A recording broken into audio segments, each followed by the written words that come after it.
What's up, folks? Thanks for joining us. Howdy, howdy, howdy. If you're watching us on Twitch, welcome. Thanks for joining us. If you're watching us on YouTube, also welcome. Thanks for joining us. Wherever you are watching, welcome. So, today we got a fun one planned. Quite a fun one. David, hello, I see you in there. T. Wonku, I see you. What's up, my friend? Thanks for joining us. Oh, can't catch that focus. Focus back on me.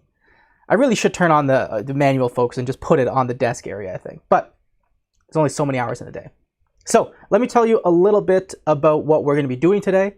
Jun Lee, welcome. Rajat, welcome, my friends. Thanks, everybody, for joining us. So today's going to be a fun show. I'm sure you've seen some of the emails or social posts or however you ended up here. We wanted to try something different. We wanted to do a call-in format, which I think is going to be a lot of fun, and that's where we're going to take any of the viewers out there watching, having you guys join in the stream with me, talking about hiring and getting gigs. I think this is one of those perennial challenges that never really go away in your career. Like even now to this day, I'm still finding ways to better both my process as a hirer, someone who has to look for talent, but also someone who's, still trying to get out there, consult, do gigs, and still trying to be the person getting hired.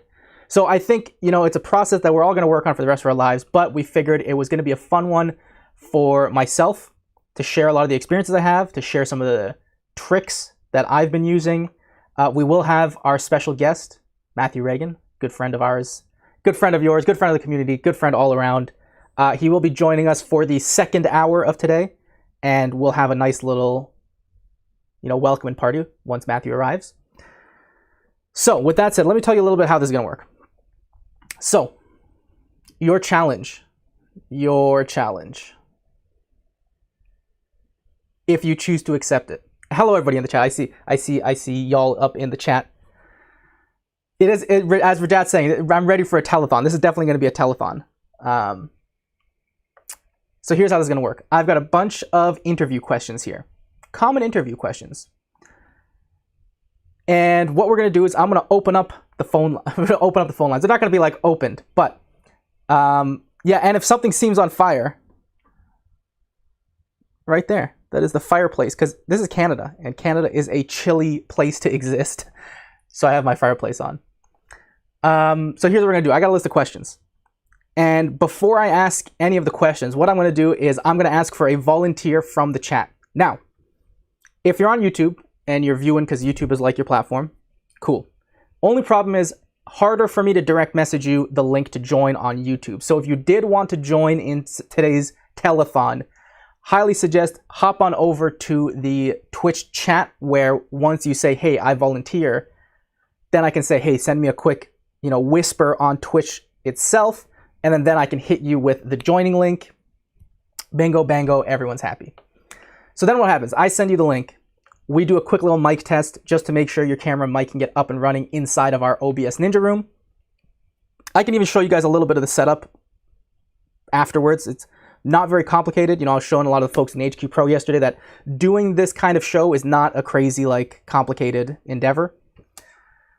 And then once we've sound checked, we're going to bring you up on live. And then what I'm going to do is ask you one of my interview questions. So I've got about 12 of them lined up here. I'm going to ask you one of them. You're going to give me your kind of best answer that you can for it. And let me tell you, hey, listen, don't stress out. These aren't trick questions. I'm not asking super technical questions of would you use UDP or TCP IP? None of that shenanigans. No, these are going to be really straightforward, generic interview questions. What's your greatest strength? What's your greatest weakness? Because as I'm going to talk about today, one of the really key things about hiring is that it's less about checking the stats and more about just getting to know someone and getting to try and get in their brain for, 15 minutes or half an hour, however long your interview is. So I'm going to hit you with a question. You're going to give me the answer. And then we're going to talk about your answer probably for 5-10 minutes and just kind of review some of the stuff you said and maybe some of the stuff that as a hirer, I wish I had heard more of. From there, we say thank you, rinse and repeat, and then we get our next volunteer up. So it should be a fun-filled, action-packed, glorious call-in, telethon, PBS, 360 no scope, whatever whatever, poggers, all the memes, put all the memes, stamp them right now. So, with that said,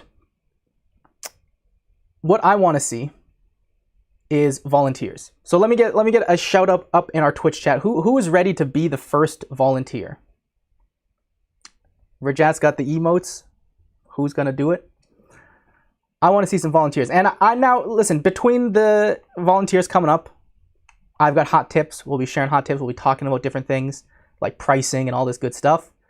And we got Diego-san. Diego is our first volunteer. Okay, so Diego, I'm on Twitch now. Send me a quick whisper and I'll send you the join link for this. I think actually I have you right here. Yeah, there we go. Here comes the link to join. Join it up, and then I should see you, and then I can pull you right into my OBS. Now, I'll turn on screen sharing later, but just to give you a heads up a little bit about the technical setup here. I've got OBS running. That's kind of the main software. That's why I keep looking over here, because OBS is over here. OBS is running the main kit and caboodle. Then from there, I've got OBS Ninja, which is kind of our, Zoom teleconferencing. That's where we're actually chatting. And then from OBS Ninja, I just pull in every individual's browser source right into OBS. That's it. There's no crazy, I didn't write crazy Python extensions. I didn't write, web API fetchers or, any of that kind of stuff. So, Diego, let me know if you see that link. Thank you. Thank you. It looks super crisp. Thank you. Oh, it's asking for a password. I forgot to give you the password. Let me send you that password right now.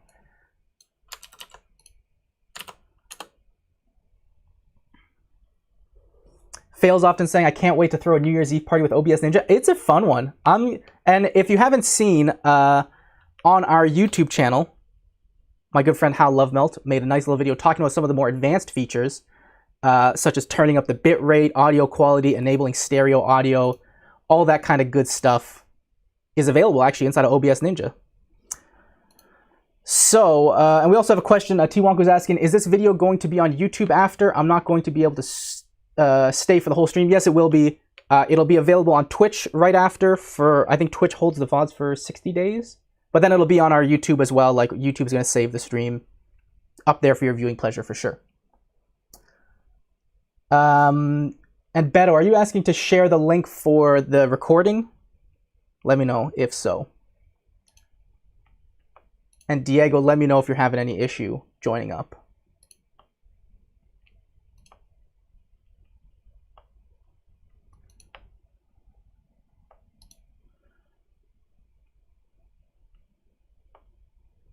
For the OBS YouTube channel. I think it's that one. Yeah, I think that's the link. I'm going to trust Fails Often on this one and say that's the link. Hey, there you are, my friend. How are you? Okay, hold on. So I'm going to mute myself on the stream for a second.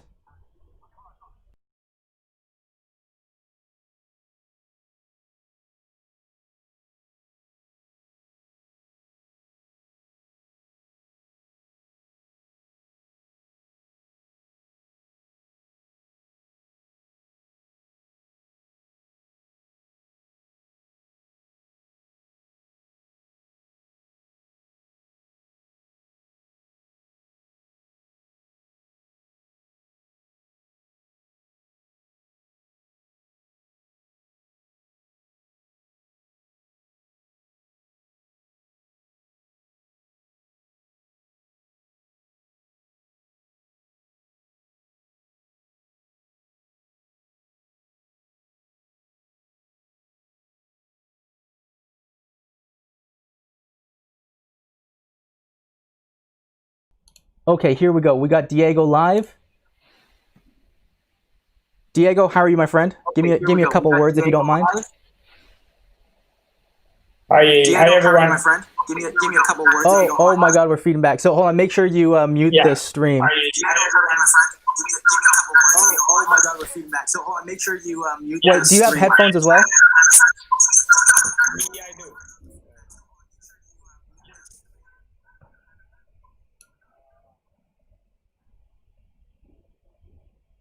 Take your time. Take your time. This is the realities of live call-in, folks. This is when you're looking at PBS and everyone's like really calm, picking up telephones. You know, there's actually like just pure terror in their hearts the whole time.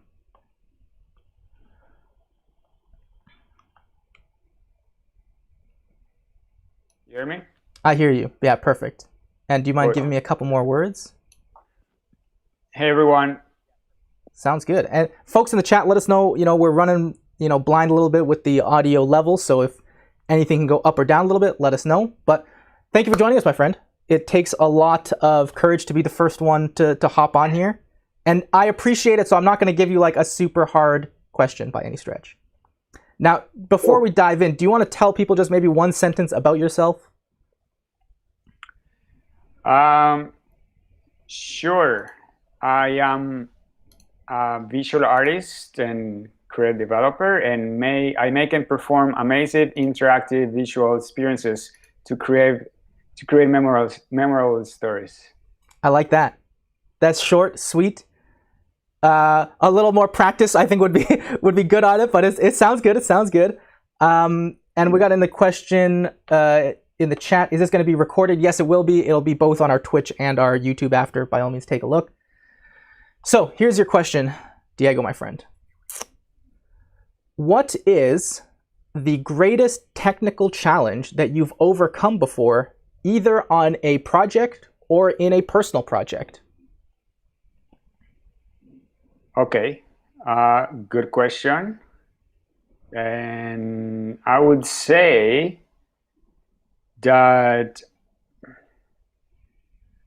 okay, well, one of the biggest challenge I've encountered when trying to learn node-based programming and designing, and in this case, touch designer, is that as a visual person with just background in design, trying to get to that special point location way of thinking, that logic, it took me a while, and it's still been a process that I've been working on, but that has I have a better understanding in how to work with it, and I think that's been it. So like introduce myself to this way of thinking. But again, as a visual person, I think the operators can explain a lot of things to you. So that, and now most recently trying to integrate this new knowledge into the artistic process. So how to actually work with it after understanding this like machine learning logic, this machine logic. So, and of course, programming, developing. Having worked with coding before. In this case, I would like to do creative. I want to do, and I started doing creative coding. So there is a bit of a learning curve with Python, and even more steep with GLSL. So those were the hurdles. So interesting. Okay, so first of all, good work. It's not easy getting on the Twitch and like just talking about like yourself. So everybody in the chat, can we get some love? Can we get some hearts for Diego? For the first time, actually. First time and first one volunteered right away. I want to see some hearts in the chat for Diego. So thank you, my friend, for that. And I think there was a lot of really good elements in your answer. Now, one of the things that I'm going to talk about a lot today probably is this idea of one of the best ways I think we can prepare for interviews. And I'm going to use the word interview, but I'm basically generally talking about any time that you're talking to somebody that wants to know more about you or hire you. Because at the end of the day, the interview is just a formal structure. But when you go to networking events, when you meet new people, it's a lot of the same kind of stuff you're going to be saying.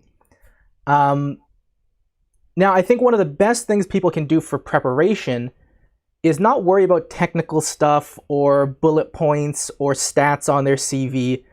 I think one of the best things can be just to think back about your career and progress so far and just have really clear vision of how everything went, how everything happened, and then feeling confident to explain it in a clear and easy to follow format. So, if we come back to your specific answer, I think some of the great parts about it was that it was a very tangible and real challenge. You know, this challenge of being an artist and learning a node-based environment, that is a real challenge, you know. But I think one area where it could be improved would be this idea of, and I feel like a broken record because I say this a lot, but it's treating everything like a little mini story. You know, so there was a good beginning. You know, we had the hero, the artist, Diego the artist, you know, learning, you know, and the hero's journey begins when they learn, you know, they get into the technical side of things. They want to learn touch designer. And then there was a good amount of progress where, oh, you know, like I've tried these different operators and now I'm learning this logic and all this kind of stuff. But it felt like it didn't have a satisfying ending for me. And I think maybe you even felt it a little bit because I think once you almost got to the end of where the ending should have been, you're like, oh, let me try and like fill and say, let me say a couple more things because I just don't know how to end the story. Right? Is that accurate? Is that accurate? Absolutely. I just kept thinking about, you're like, oh man, like what do I say? And then like, let me talk about this. And then, oh, like machine learning, like I did that. And that's a natural thing. Everybody does that. I'm the same. When I don't know what to say, I just keep talking. But that's a thing that I think really shows a separation between confidence, you know, professionalism, and experience is when you have that confidence to stop the story. You know, like, I know the beginning, I know the middle, and here's the end. Thank you.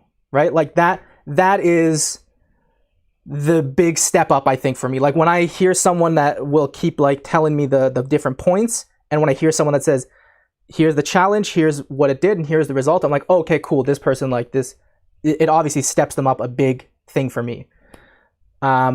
So for example, for this, I think really specifically, what would be a great way to finish that story, because I think the story is great. You know, I think it's got a lot of the good stuff there. You know, it highlights that you're coming from a creative background, that you've committed to this challenge of technical and learning touch designer. I'm wondering if the ending could be, you know, you started art, learned touch designer, the nodes and logic was hard, but then I was able to triumph by building this. And then you could almost just use one of your projects to say, you know what, like, it's still something I'm working on every day to get my skills better, but look at this achievement that I made coming out of this journey. And that was actually part of the question when you say, how do you overcome it? Mm-hmm. So I focus more on the first part and just thinking on the fly, of course. 100%. Unexpected questions. But yeah, had I been prepared in this question, with this area, yeah. How to overcome it, of course. Yeah. We have a couple questions in the chat. Let me hit these real quick. So we've got, what is the name of this field? Every time I'm talking to someone, I end up saying a bit of everything. Is it creative coding, interactive design, animation? I think that one depends on who you're talking to, because sometimes I'm talking to people, and if I say, you know, sometimes it gives me more power in the scenario to say I'm a software developer because it makes it more formal and like technical. Sometimes I'm working with clients who are more on the creative side, and I'm like, yeah, I'm an immersive developer, I'm an immersive designer. I'm very fast and loose with, you know, the job title. I find that depending on who you're talking to, you want to give them something that they can kind of draw a relation to, but also that it feels like nice and fancy in a sense. I'm not gonna lie, it's just got to sound a little bit fancy. And Beto has a question: does this depend on your audience? Like, will it depend on your interlocutors, which I assume is the interviewers? No, to be honest, I think this applies across the board.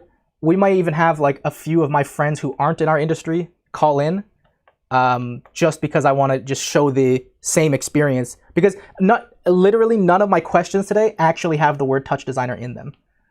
Because I can learn about your experience with Touch Designer by asking you questions like this. And that's what I think you're going to find. You'll obviously have, and we'll talk about the stages of an interview, because Matthew knows from being in bigger formalized companies, like usually you go through a technical interview, then you go through kind of like a general interview like this one, then you maybe are talking to directors, and there's different stages. And for the technical ones, obviously it's going to be a bit more technical. But a lot of these things that we're talking about, for example, having a beginning, middle, and end to every little mini story that you're telling about the technical questions is still like a benefit overall. So Diego, okay, now we've kind of talked about this. Now, I also want to leave you feeling great. So I want to help you craft a really beautiful answer to this question. So we have a good intro, we have a good middle. What's a good project that you've done that you feel you could say, as a result of my trials, I was able to do this? Right. Well, yes, that's what I guess I should have ended with. Thanks for the feedback. And no problem. My pleasure, my friend. My pleasure. Thank you for stepping up to the plate. Batter's up. Okay, so I would say that since I started on this journey, so I've immersed myself in my learning of the technologies and with Touch Designer, and at the same time I started a personal project that is created my live performance tools for a real-time audiovisual immersive production in collaboration. So throughout that process, I've learned a lot, and I was able to accomplish this goal that I have. And I think there's a lot of really good stuff in that ending, because, for example, you mentioned collaboration. Like, wow, that's really great. You mentioned performance, this idea of live. So, you're not just taking this ideas and just playing with them at home. You're making like a live performance tool.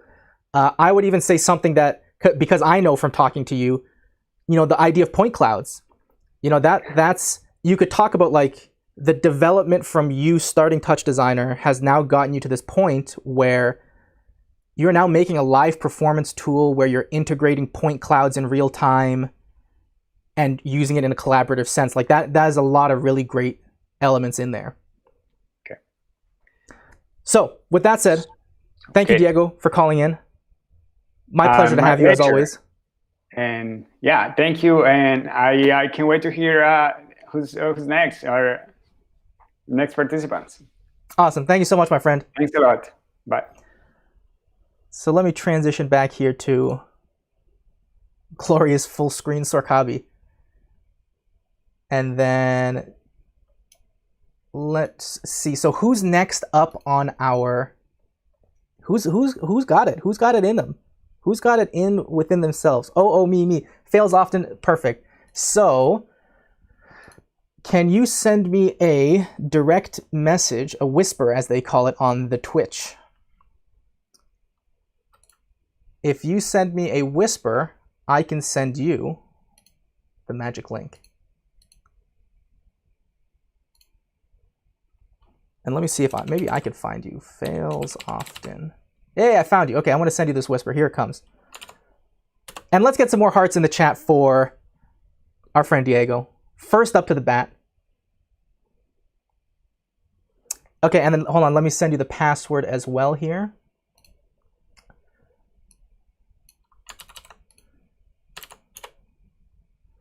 So we got fails often is coming up next. And then Baba is volunteering for going up after that. That's perfect. No Touch Designer. To be honest, no Touch Designer experience needed at all. Like none of these questions are literally about Touch Designer. And it almost doesn't matter what you're kind of doing out there, because it's basically this. Interviews are the same across the board.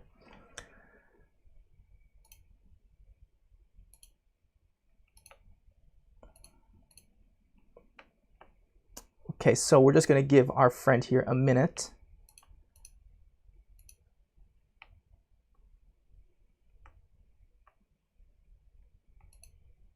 Okay, perfect. So let me, for the stream folks, I'm just going to mute for a second while I get set up here.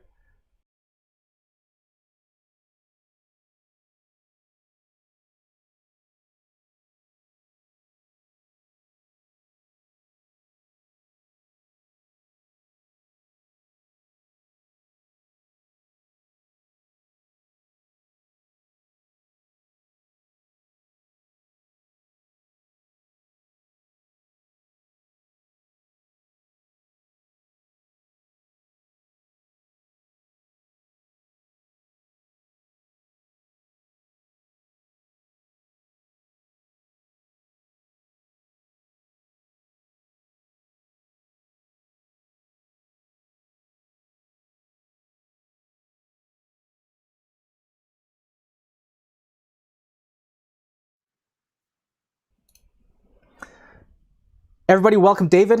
David, my friend, thank you for joining us. Do you mind saying a few words just so I can get your mic levels checked in? Sure. Check 1 2. My name is David. I go by Fails often on Twitch and Instagram, etc. I feel like I should also go by Fails often as my. You guys never see. Let me tell you, I have a very good skill of making anything look amazing. So like, even when I like take a poop and it's like a real doo-doo situation, I'm like, hey guys, don't worry. We did it. We did it. It's all part of it. It's what you got to do. It is. And I'll tell. So this is like a real behind the scenes insider secret. Is like, there's projects that we've worked on that have been horrible failures, like to the point where the client's like, we're not even paying you. Horrible failures. And you know what? I still take pictures of them because documentation. 4 weeks later, everyone's forgotten. I can be like, hey, look at this sweet project we did. Like, it really rocked. And like, no one's gonna fact check you on any of that kind of stuff, So like, did you keep that in mind? You never know what's gonna come from it. Great. So do you want to just give one sentence, just maybe about yourself before we dive into the question? Sure. I'm originally from Oklahoma. Went to school in California for graphic design, then went to New York University, actually, ITP. Oh, amazing. For interactive telecommunications program. So I studied with Tom Igo, Dan Schiffman, much of those guys over there. And then I've been at the Kansas City Art Institute as an associate professor, doing foundations and interactive arts work for the last 10 years now. Amazing. Dream story. I love it. I love it. So let us get into the question here. So here's an interesting one. What is the greatest non-technical challenge that you've overcome before, either on a project or in your personal practice? Ooh, let's see. You know what? Honestly, probably non-technical, but still in the same realm, academic, was I started the interactive arts program at Kansas City Art Institute. It's just one of those things that I hadn't done before. Starting a department, starting a major, how do you start a curriculum? How do you come up with what people should learn? What is it, what does it mean to have this kind of industry and to have this kind of, there was just so many parts of it that were non-technical that I needed to deal with and were in the realm of the academics that I normally wasn't a part of. So that was difficult, but it was rewarding too, because at the same time I got to see it all come together. So I got to see everybody kind of benefit from the curriculum, benefit from being able to see that kind of place that I wanted to create that was a lot like where I got to grow up and where I got to educate myself. That's awesome. So a lot of good stuff in the answer. And let's get some hearts in the chat for David, always. Today's going to be one of those days. We're going to be throwing up a lot of hearts in the chat. So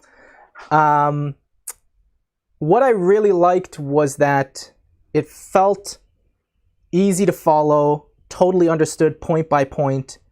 You had to start, made a department, challenge, lots of new stuff, resolution. You got to this place where it's like, I'm very proud of where I've gotten. One of the areas I think that would be interesting to expand on, and maybe not so much expanding in terms of, making that any longer, because I think it was quite nicely like phrased and quite nicely paced, but maybe switching out some of the talking points to really specifically talk about some of those hard things.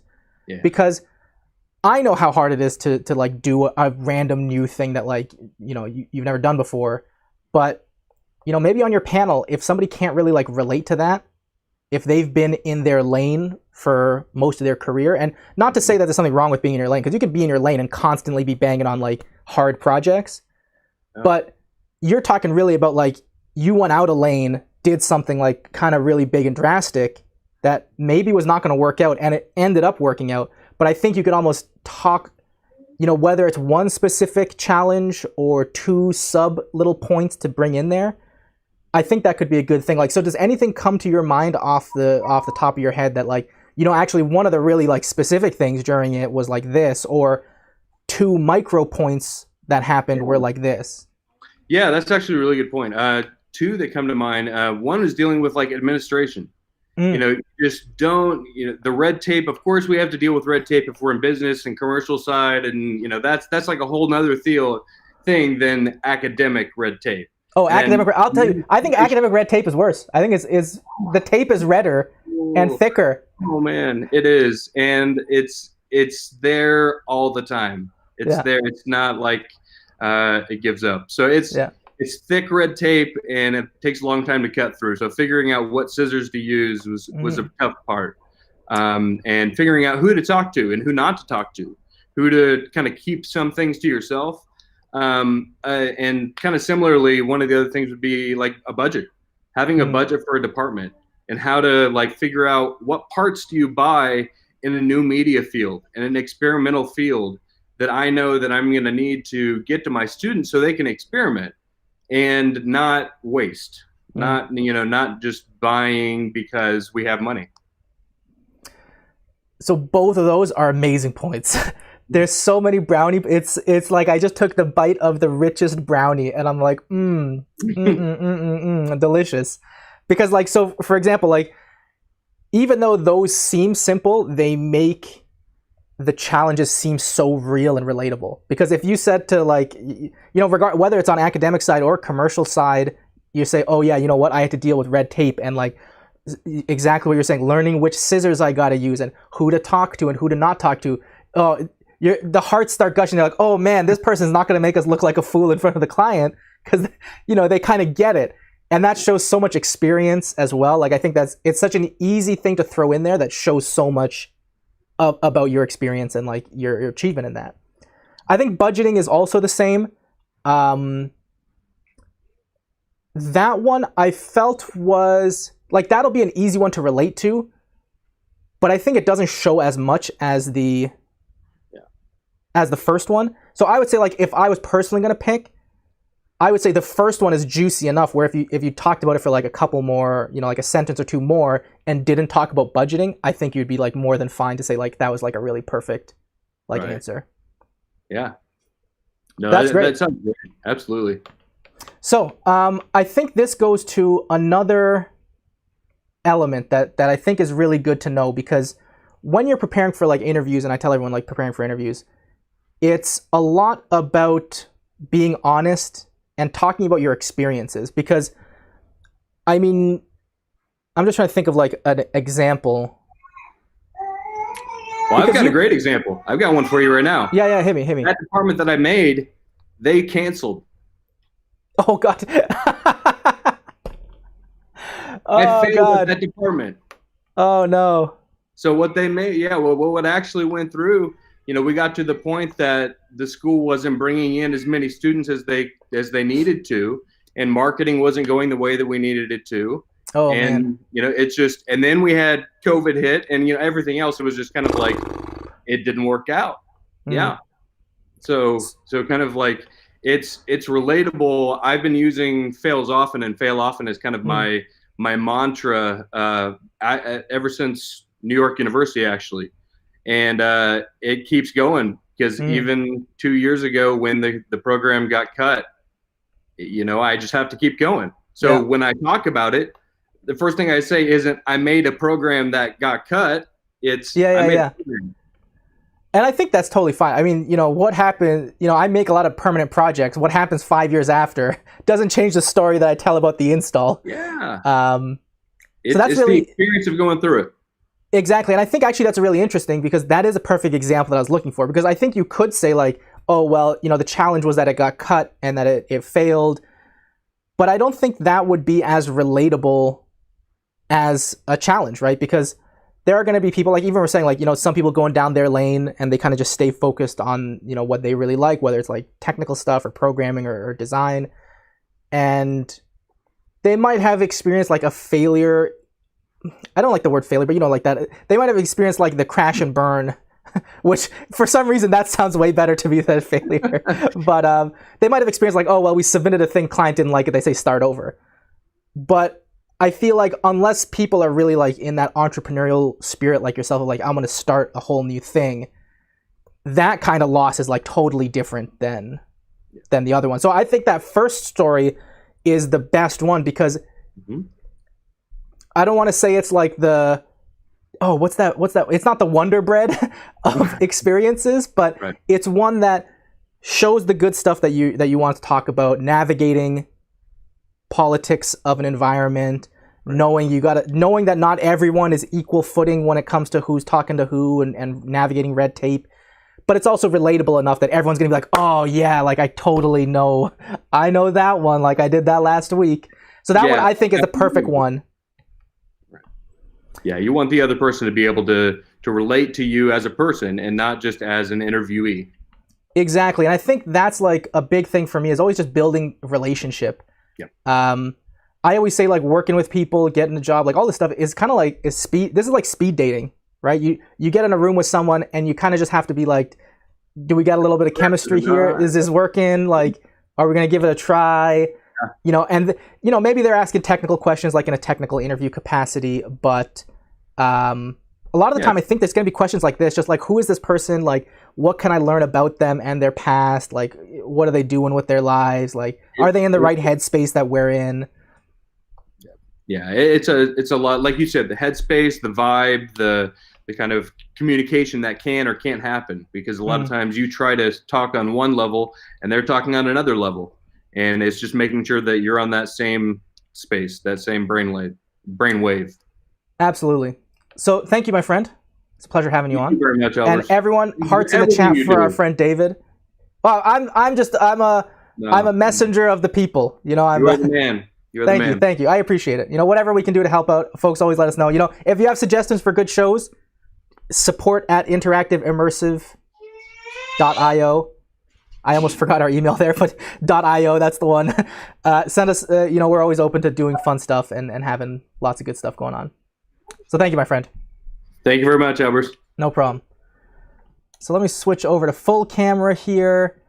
And I think one of the great things, David's pace was really great. Like if you guys go back and watch the VODs of this, really nice pace. And you can tell David's somebody who's got a lot of experience with the red tape, because when I hear an answer like that, I'm like, this person has dealt with red tape before. They know how to tell it. So that was really awesome.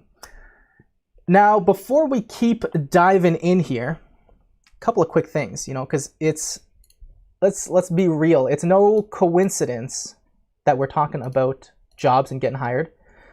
Year 2020 has been a bit of a wash for a lot of people. Listen, myself included. Like, hey, we had all kinds of plans for the HQ over this year. We were gonna like pop it off.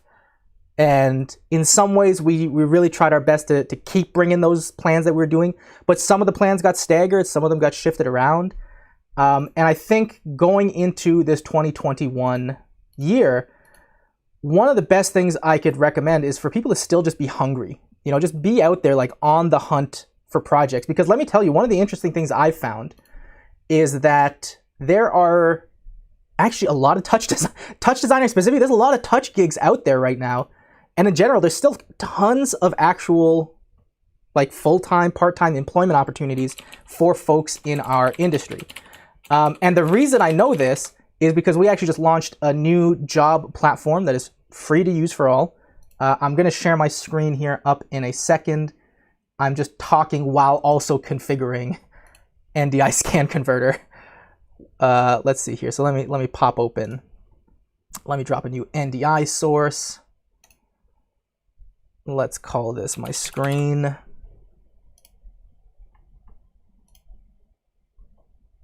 I don't know which screen is going to pop up. We'll find out.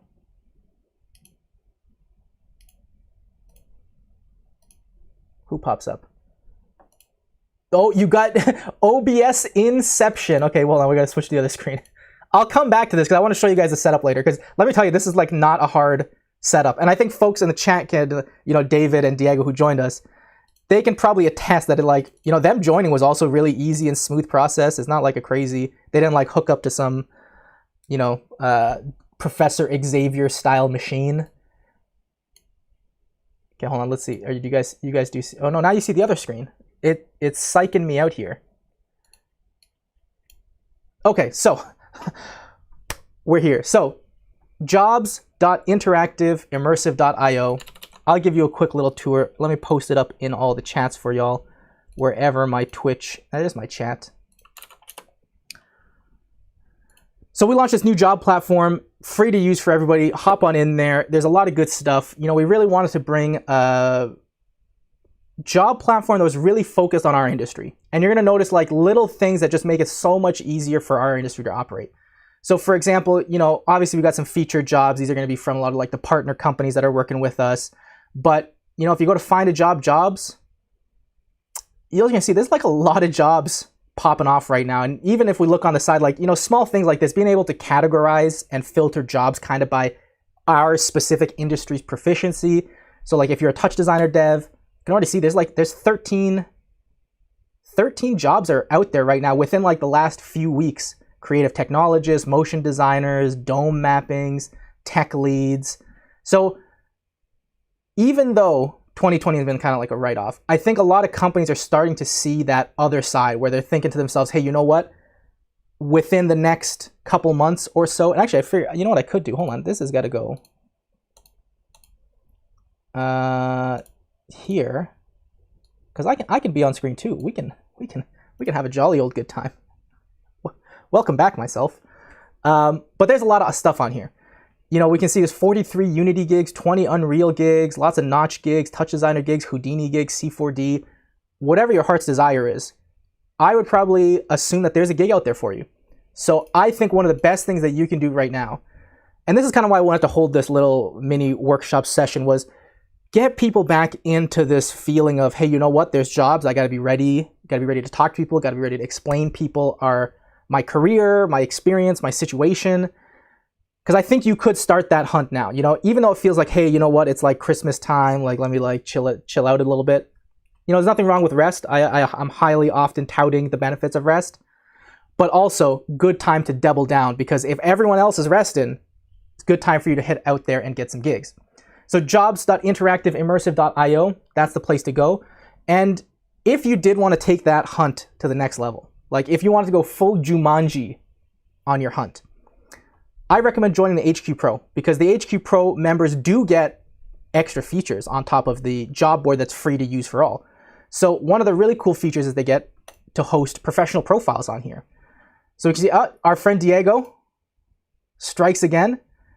You can see you get a nice little profile on here, have links to all of your different socials, your website, your email, have a nicely presentable education, work experience, skills situation. You can even add photos in a little kind of mini gallery of your projects. And then that way, when other companies are even coming to the job platform to post gigs, they're also probably just going to come and say, oh yeah, you know what? Let me like look around. Who's in Montreal? Oh, Diego's in Montreal. Maybe we just send him an email directly. We're not like gatekeeping here. No one has to deal with us. They just hit that little email button and send you a message. So that's one of the great features that we're thinking will be really nice for HQ Pro members, just having their profiles visible. So I have my example profile here that I made just to show like what it looks like. Put in project profile pics, looks really nice, looks clean, easy to navigate for someone. It's kind of, we joke internally, it's kind of like LinkedIn, but better because it's not like spammy. So that's a nice thing there. Also, another really cool thing that HQ Pro members get to use is the instant notifications of jobs. So for example, if I come and let's say check out, let me hop on a touch designer gig here. Maybe this technical design lead / senior producer at Art Tech House. If I come in here and I like what I see, I think this is like a really good job for me. If you're logged in to the HQ Pro, all of a sudden you're going to see stuff like this get activated, which is log in to bookmark the job. So you can make a bookmark list of jobs that you want to apply for, helps your job search a little bit. But you can also have another button here that allows you to get notifications immediately when certain jobs with certain criteria are posted. So you can even make yourself these little micro filters that says, okay, well, if it's a touch designer job in this area, send me an email immediately. Or if it's Unity gigs in this area, but touch designer gigs like everywhere in the world, you can make these pretty nice filtered email notifications for yourself so that you can be kind of like the first on the scene when any of those things get posted. If you have not heard of the HQ Pro, if this is your first time joining us, by all means, go to interactiveimmersive.io, click Touch Designer Training and HQ Pro up at the top here. You'll see a video of me when I had more hair. Now, I'm slowly going One Punch Man up in this place, but you'll learn all about the HQ Pro here. There is a 7-day free trial, so you don't even have to like pay to try it. Like you can literally come in, try all the resources, everything, 7 days, and then if you like it, you can end up sticking around and checking it out. I mean, we got everything from courses, our Facebook group where me and Matthew are helping everybody on the daily, access to the job board, coaching calls, tools. It really is, what we tried to do is really build a holistic thing here. So if you're interested in taking all this stuff seriously, by all means, I'll post this link in the chat for you. Let me get my screen up bigger as we get ready for our next, I was gonna say victim, but so far we've been having like a really good time. So I don't think there's any victims here. So let me post this link. If you're interested in trying out the 7-day free trial of the HQ Pro, highly recommend it. Unbiased reviews. Highly recommend it. It's the best one. What do you want me to say? So with that said, we did have another volunteer. We had Baba, I believe, was volunteering. Facing Tomorrow says, I absolutely love that you guys have this job listing. Thank you. I'm happy. That was something we've been working on for a long time. We had an older site, interactivejobs.io, a long time ago. We kind of wanted to like redo it and take it down, but then COVID hit, so it took us a little bit of time to get it up and running. Jordan Holt Dev is asking, do you have a fireplace? I do. And you know what? I never realized I put this giant whiteboard behind me. I didn't realize it was going to be reflective and that you guys could basically like kind of see my house and the reflection. So with that said, Baba, let me send you the link to join up here. Let me get the little whispers out. Baba. Okay, I'm going to send you the link to join as well as the password for the room.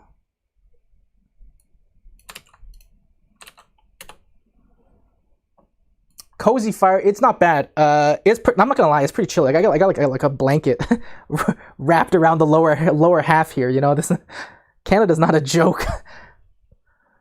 So with that said, let's see if our friend Baba joins us, and then I might mute to just give them a quick sound check.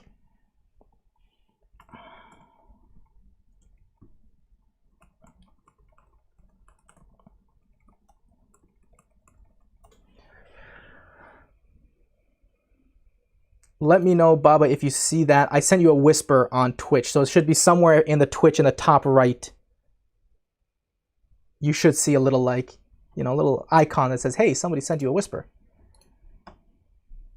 Perfect. We're on the way. Mike is saying this is incredible stuff. Thank you, my friend. I'm glad you're enjoying it. We're going to give a lot of round of applause for all the folks who are hopping in with us today, because this can't be a one-person show. Oh, okay, great. I see Baba. So let me hop over here. I'm gonna mute myself as I get them ready. BRB.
welcome, Lucas, everybody. Thank you for joining us, my friend. How are you? I'm fine, thank you. Thank you for having me. No problem. My pleasure. My pleasure. Do you want to give a sentence or two to tell people about yourself, kind of what you're doing, where you're at?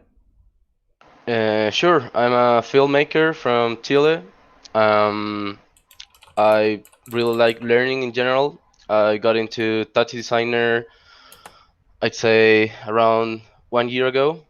Currently, I work on a startup, Hmm. um, not as a filmmaker full time, more like a creative director and community manager slash filmmaker, I guess. Mm-hmm. And well, I'm really interested in like interactive media, but with COVID and everything, like I haven't been able to really get some like hand-on like on-field experience. Mm-hmm. So I've been pretty much like practicing, just digitally, I guess. Hey, I mean, listen, that's a good thing. Especially, let me tell you. I always talk about this idea of like stay active, even if it's during a rest time. Try and keep, don't let your fingers get too rusty. And if you went into an interview and said something like that, that's a really good sign already for me, because I know that this person they're saying they're still being active, they're still working on their skills. There's no like on the ground experience just because of COVID, but they've still been kind of practicing. So I think that's already like great start, thumbs up. So here's the question for you, my friend. What kind of technology makes you the most excited right now? And what kind of technology do you hate using? Okay. This might be like a little ironic coming from a filmmaker perspective, Mm. but it's been really hard for me get used to lighting in general. Oh, Um, interesting. I'm more of a producer director myself, so just photography in general. I really struggle in school, but learning 3D and 3D spaces and that type of technology actually helped me a lot to understand how lighting works in Oh, general. interesting. So, and what makes me more excited? I mean, it's probably not new, but interactive media in general, audio reactive stuff like doing live visuals, Mm. which I mean, of course, it's been like it's been. I mean, it has like that's what you guys do, right? I mean, it's been a while since it's been invented, but for me, it's super new. Mm. Like, like I always did audio reactive stuff with Blender, Oh, and yeah. but then I discovered that designer, and it was like everything I did in Blender that took like 1 day, 2 days to render, I could do it in like 30 seconds. Like my life changed completely. So Mm. I guess that's the technology I'm most excited about. Great answer. Thank you and let's get a round of applause, hearts, all the thumbs up, plus ones for Lucas in the chat, please. Everyone, come on, get it, show. So great answer. I think there was a lot of good stuff in there. I think one of the best parts about that answer that I liked is everything felt real. It felt connected to a real thing that you're doing. Because sometimes, for example, if someone asks me, hey, what's like the technology you're most excited about or least excited about, I could see myself going on an abstract, what technology am I least excited about? Oh, like mobile phone notifications, like, or like I hate Slack or something. Like, there's so many different avenues that you could kind of take that question. But I liked how yours were very grounded in your practice. So, one of them you said was the 3D camera, like learning about 3D kind of helped you transition those skills into the real world and working with lighting and stuff like that. And then you mentioned audio reactive. And I like how you phrased it, even though it might not be new, it's new for you and exciting, and you're trying to do interesting things with it. And I think that's a good thing. The more you can connect the answers of any kind of interview question to something that you're doing in real life, the better. And I think that's a huge thing. I think that you did really well on that, because I always say all interview questions are a lie. Let's just put it out there. We don't really care about the actual answer of the question. Like the actual answer of the question, I don't really care what technology is most exciting or least exciting to you. I mean, that's kind of like the whole, if you rip the mask off of interviews, the actual answers of most of these questions don't matter. What matters is finding out if through that question I can learn about your experience, your practice, your personality, your excitement about the kind of work that we do. And your answer felt like it had a lot of that good stuff in there. And I would say, like, I was mentioning, I think when we were talking with Diego, this idea about one of the best things you can do to prepare for interviews is don't worry about what questions they're going to ask you. Just go through your whole career in your mind, not all at once, like take a little chunk, spend one afternoon, say, I'm just going to think about my early career and organize all your thoughts. Remember the big experiences, the victories, the failures, step through them so they're fresh. So that way, if anyone asks you a question where you think talking about that specific event might be appropriate, that it's fresh on the top of your mind and you can kind of talk through it very calmly with a good pace, professionally, not stumbling too much. And I think that's like one of the great things that anyone can do when preparing for interviews. So I really like that about yours, that it was really grounded in the practical process. I think one of the things that we could improve about the answer was we could make it a little more clear in delivery. Because I think this is something where you answered the question in a way that I liked. No, sorry, let me say that again. The content of your answer was great. But when I ask a question like, what is your most and least what's your most and least exciting technology, or what's the strength and weakness, like whatever the combination is, I think one of the things that can really show that you have, this sharp sight, very clear-minded, is answering with just as much as a clear separation that I feel like yours had. But to be honest, when you were first telling me about the lighting, I was trying to be like, okay, well, I think I understand, but like, let me kind of, is that a weakness or a strength? Like that one was a little bit tricky for me to follow. Whereas the most excited was really easy because because you said the thing I'm most excited about is audio, and right. Like audio reactive, and so that one had a real clear, like, you asked me this question and here is where I start to answer your question. Whereas the first one, because if I remember correctly, and like I'm not like I don't have perfect memory, but it didn't start with something like the thing I'm least excited about is this, and right. I also think it's more of a concept than a technology. So yeah. In that sense, it's also broader. So maybe shorten that a little bit, like maybe lightning setups. I don't know. And I think you did, like, and that's why I think it's really good to draw the content there, because the content was great, and the content saved it for me. Because if it didn't have like a really good resolution and like a story that I followed, I would have been like, oh well, you just missed half the question.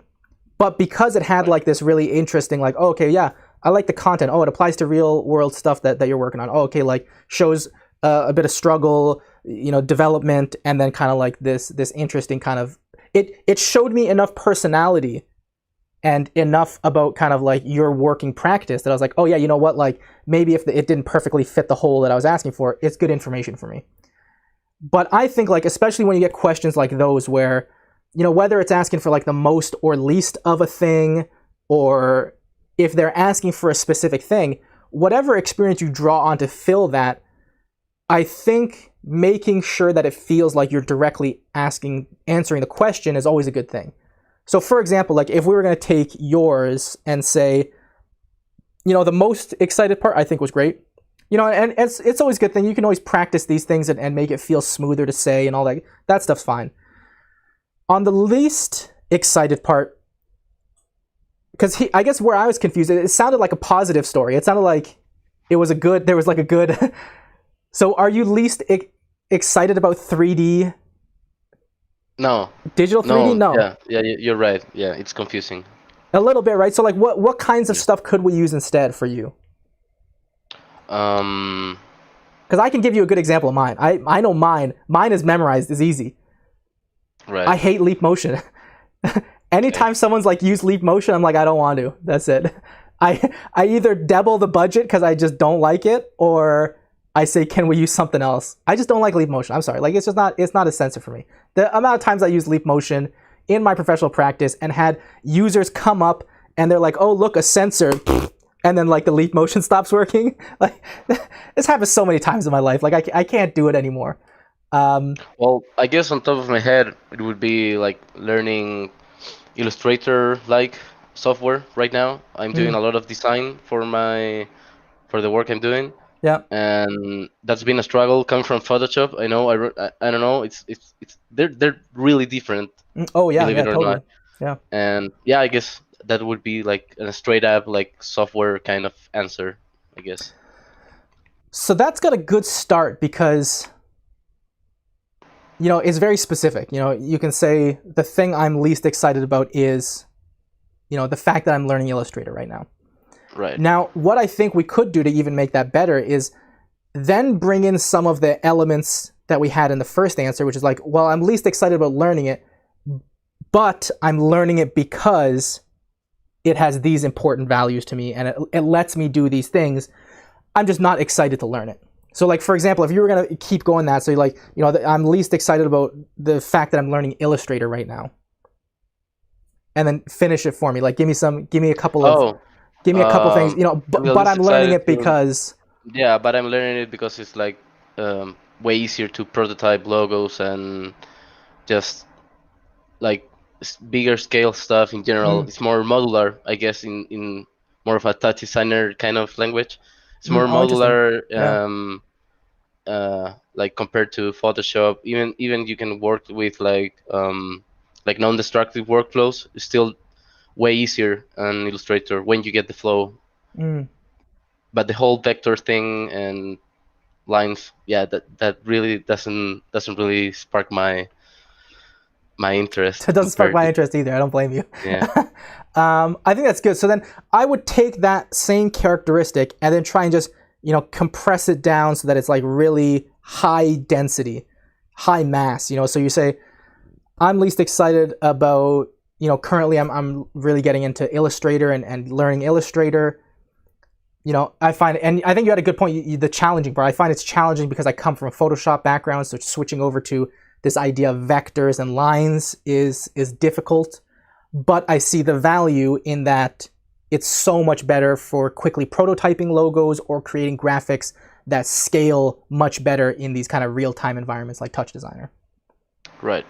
You know, something like that would, I think, would capture the same elements that we're talking about, but also, you know, just kind of compress it down into a nice, you know, I always say, like, the reason I don't eat at Subway is because instead of getting a 12-inch, like, mediocre everything in a mediocre bread, I'd rather just get like a small sandwich that's like really good from like somewhere else.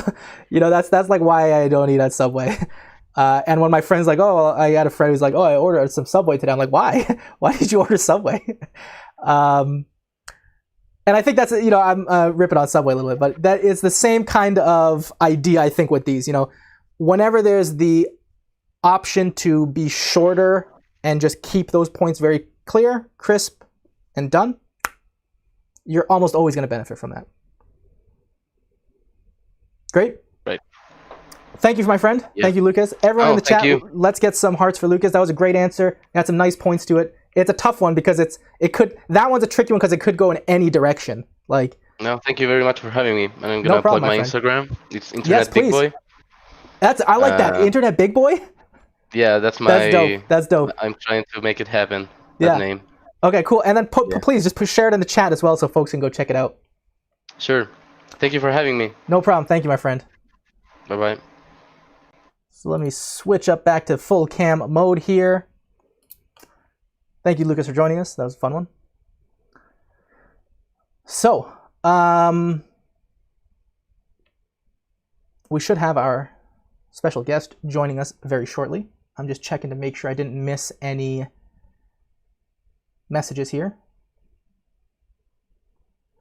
Now, while we're doing that, you know, folks in the chat, I want to get our little queue stack going here. So I want to get a list of the next set of volunteers that we're going to pull up.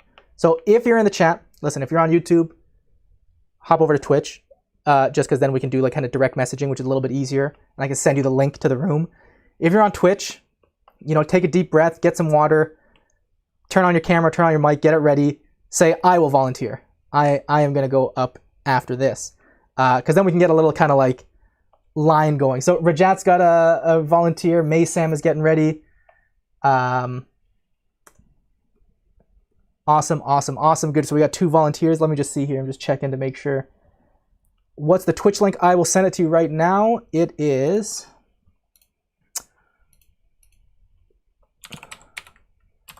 right here. Now, by all means, if you're on YouTube and you're chilling, hey, by all means, hey, keep chilling. But if you do want to hop in as a guest, by all means, please hop on over to Twitch where I can direct message you easily the links. So Matthew is just messaging me saying transitioning over. So let me get Matthew up in here.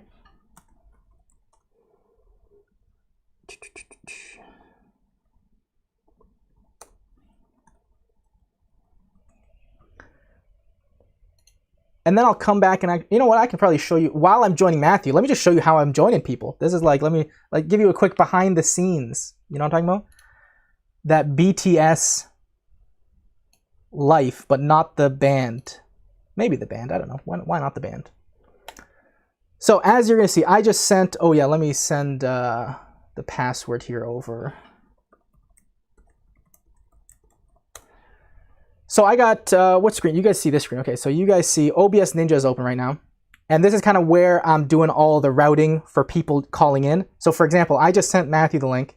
I sent Matthew the password. Matthew's going to join in, and I'm going to see them pop up in my little dashboard here where all the guests start popping up.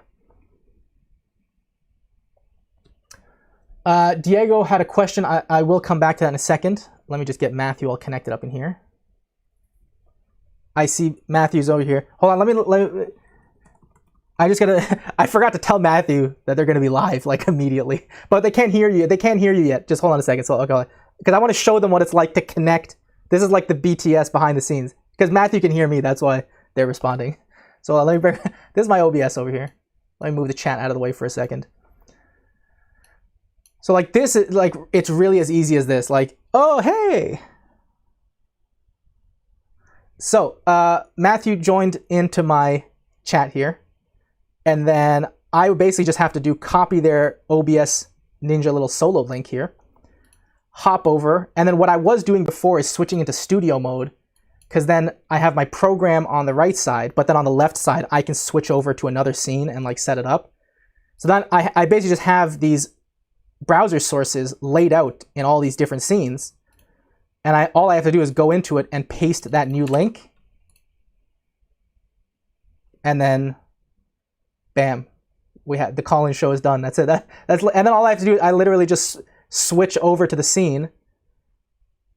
Okay, hold on. So let me turn on Matthew so I can hear Matthew. And then let me switch over to the scene here.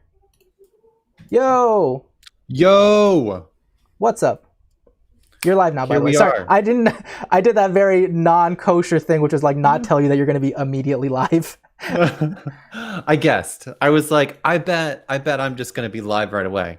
That's how we're going to roll today. That's how we're rolling today. That's how we roll every day. Let's do all it. Day. That's right. 360 no scope live. Welcome. Thank you, my friend, for joining us. Thank you. Thank you for having me. No Great problem, to be here as always. How everything's good on your side? Gearing up for holiday madness? There's always some kind of madness that's showing up. Madness. It's been a weird year. I don't know if other people are having this experience, but like it'll be quiet, it'll be radio silent, and then all of a sudden everyone will email you at exactly the same moment, and you're like, I am in a mountain of email. Hold on. That is accurate. That is as accurate as it gets. So now that I have you here, we've been having a great time getting people calling in. I hit them with an interview question. They kind of answer, and then we kind of just like break down the good stuff that they said and then some of the stuff that they could fix, and then just kind of talk about our experiences through the interview process. So we've got 2 folks that are lined up right now.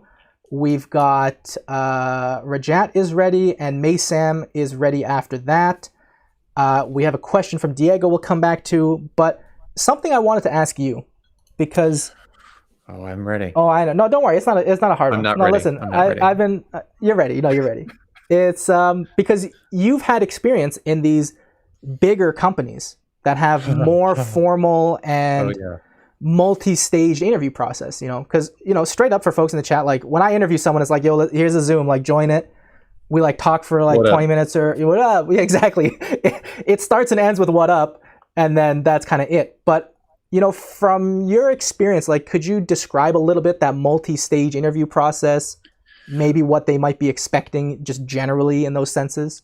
Oh, 100%. So, I could give you, well, I guess, what's a better piece to know? Like the experience of something like Obscura or the experience of something like Madison Square Garden? Because those are like, mid-sized company versus billion-dollar machine that has more complexity. I would probably say Obscura, because the mid-sized one is probably going to be what most people are going into if they're staying more in that creative space. Whereas unless you're going with like a big AV integrator or kind of like a megacorp, I feel like most people are going to be in the middle somewhere. Mm-hmm, mm-hmm. So usually for Obscura, even though, we frequently put out like calls for resumes and things like that. But I would say like 9 times out of 10, we really often leaned on who do we know in this field that is looking for work or is an up and comer or has something really cool on Instagram or whose work we've seen someplace. So I think, one of the most important things I think there that's worth kind of underscoring or underlining is like the relationships that you build and foster with other people really make a difference. Because like, you're doing an art installation someplace or you're like putting up a piece somewhere, and like if you've been cool even in unreasonable circumstances, that like travels as word of mouth to the person doing the interviewing much faster than the coolness of the art. Like you might get like, oh, the art's super cool, but damn, they were an asshole. And that's so true. Right. Like you hear all of that in the kind of word of mouth world that we live in. So I think one of the things to hold on to is like, even when it's super hard and frustrating, like try to be a chill person, try to play nice in the sandbox as much as you can, be firm, but don't be a jerk if you can avoid it. Because usually what we'd start with is like person A or B is looking for work. Here's how I know them. And here's a work sample. So I would usually start with like looking at a work sample that would turn into usually like a video call or an audio call. Like, hey, what's up? This is what we're thinking about. Can you send over a code sample for us to take a look at? So like I usually want to look at a touch designer network, see like, how did you organize your ideas? What are you thinking about? What's the kind of work that you're doing? And then if all of that looked good, then we'd bring you in to interview in person. And our in-person interview usually was like 30 minutes to an hour. And there was usually like 2 of us. So I did interviews a couple different ways, either where the director would talk to you from a kind of a managerial kind of perspective. And then I might come in and ask you a bunch of questions about like project and process and try and get a sense of like your flow and vibe. And are you going to play nice with everybody here? Interesting. But so it was kind of like a mix. Yeah. I always felt like in a studio space, like you can learn the hardware, you can learn different kind of programming techniques. Like I was never worried about people that came in without a bunch of GLSL or Python experience. Like those are always bonuses. I was always really curious about like, what's your ambition and how big are you dreaming?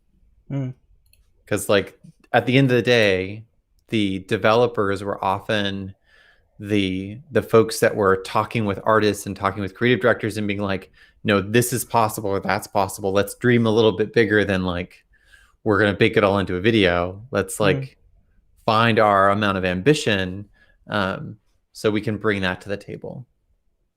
That's interesting. Yeah. And that's kind of the vibe we've been talking about a lot today, is this idea that, and I think I actually just mentioned it right before you hopped on, was you know, if you rip the mask, you know, like Mission Impossible 2, like MI2 style. Remember when like every scene was a mask rip scene? Oh no! And then I feel by like MI4, they're like, we got to tone down the mask rippings shenanigans. But it's almost, you know, the direct answer to the direct question is almost not as important as the auxiliary information you learn about the person, their experiences, what they're kind of like in general. That kind of stuff is actually more important, and like how you answer the question is more important than like if I ask you, you know, what's your greatest weakness, and you're like, well, my greatest weakness is you know, Python, and I'm like, okay, cool, well, next. Cool. Like great. My favorite question to ask is, tell me a story about some time when everything went wrong and how you still had a show. That's on our list.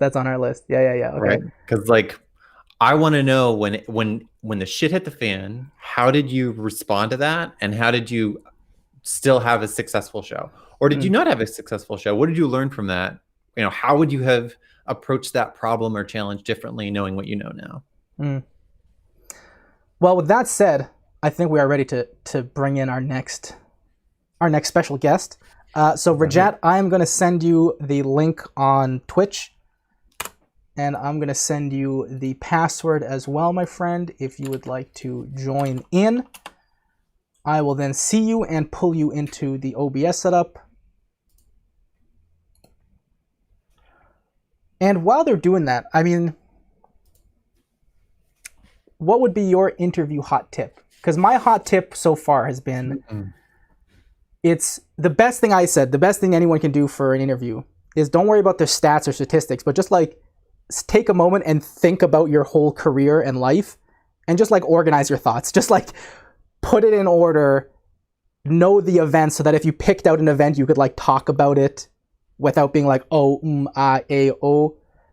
We see Rajat. Rajat's going to get on screen in a second. But what would be your hot tip as I prep Rajat behind the scenes? I think my hot tip is do your homework about the place that you're interviewing. Ooh, that's a good one. So like, you know, don't roll up and be like, this looks cool. What do you all do? Be able to ask a really specific question about project, pipeline, process. You know, have done a little bit of your own work to try and figure out like, who are these people that I'm talking to, and what are the things that I need to know to really be able to either fit a particular need or solve a problem, or you name it. Because that's like, I think that's a good one. People love talking about themselves. And anytime you go a place and you're like, oh, you know, I was doing some research on this project that you did back in 2016, and it was a really interesting technique. How have you used that in the blah, blah, blah, blah, blah? People are like, oh, well, let me tell you. We were pioneers of that particular technique at the time. We invented this game. That is a real truth right there. I think that's a good one. And so that's actually an interesting one because we didn't put that. I had that question on the list, but I wasn't going to ask it just in case, because I mean, it'd be weird for someone to say like, because you know that question comes up often. It's just like, do you have any questions for us? That's, you know, and what you want to be ready for that question. You kind of need an answer for that question, and you can't just be like, like no. It's like, well, you gotta ask something. What's parking like? I don't know. Like, ask something. Dental? Yeah. Is dental covered? Like. Okay, so we're going to take a quick little moment here. I'm just going to sound check with Rajat, and then we'll be right back with the three of us. So let me just check here. I'm going to mute myself for a moment.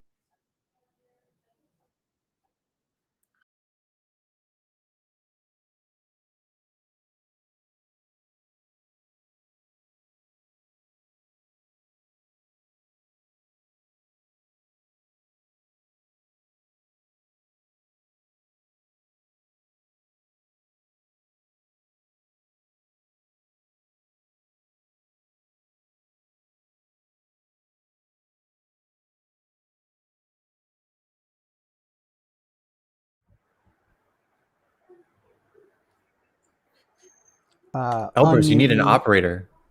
I need all kinds of things in my life, so let me tell you, like none of them are around. So Rajat, do you mind do you give us a quick, 1 or 2 line introduction just so I can get your sound levels going up? So hello everyone, I'm Rajat. I'm currently in Mumbai. So I was in the US most recently. I was there studying game design at Carnegie Mellon. I was working as a creative technologist for an escape room company, but unfortunately, COVID circumstances, like, was laid off. And my visa doesn't really permit me to transition to doing freelance in the US. So I kind of took this big risk of kind of moving back to India and like going to start pursuing more freelance opportunities. So I'm looking forward to. I'm enjoying the stream so far, and I'm like looking forward to. Don't worry, you'll enjoy it till the end. You'll enjoy it to the end. It doesn't get any worse from here. It just gets better.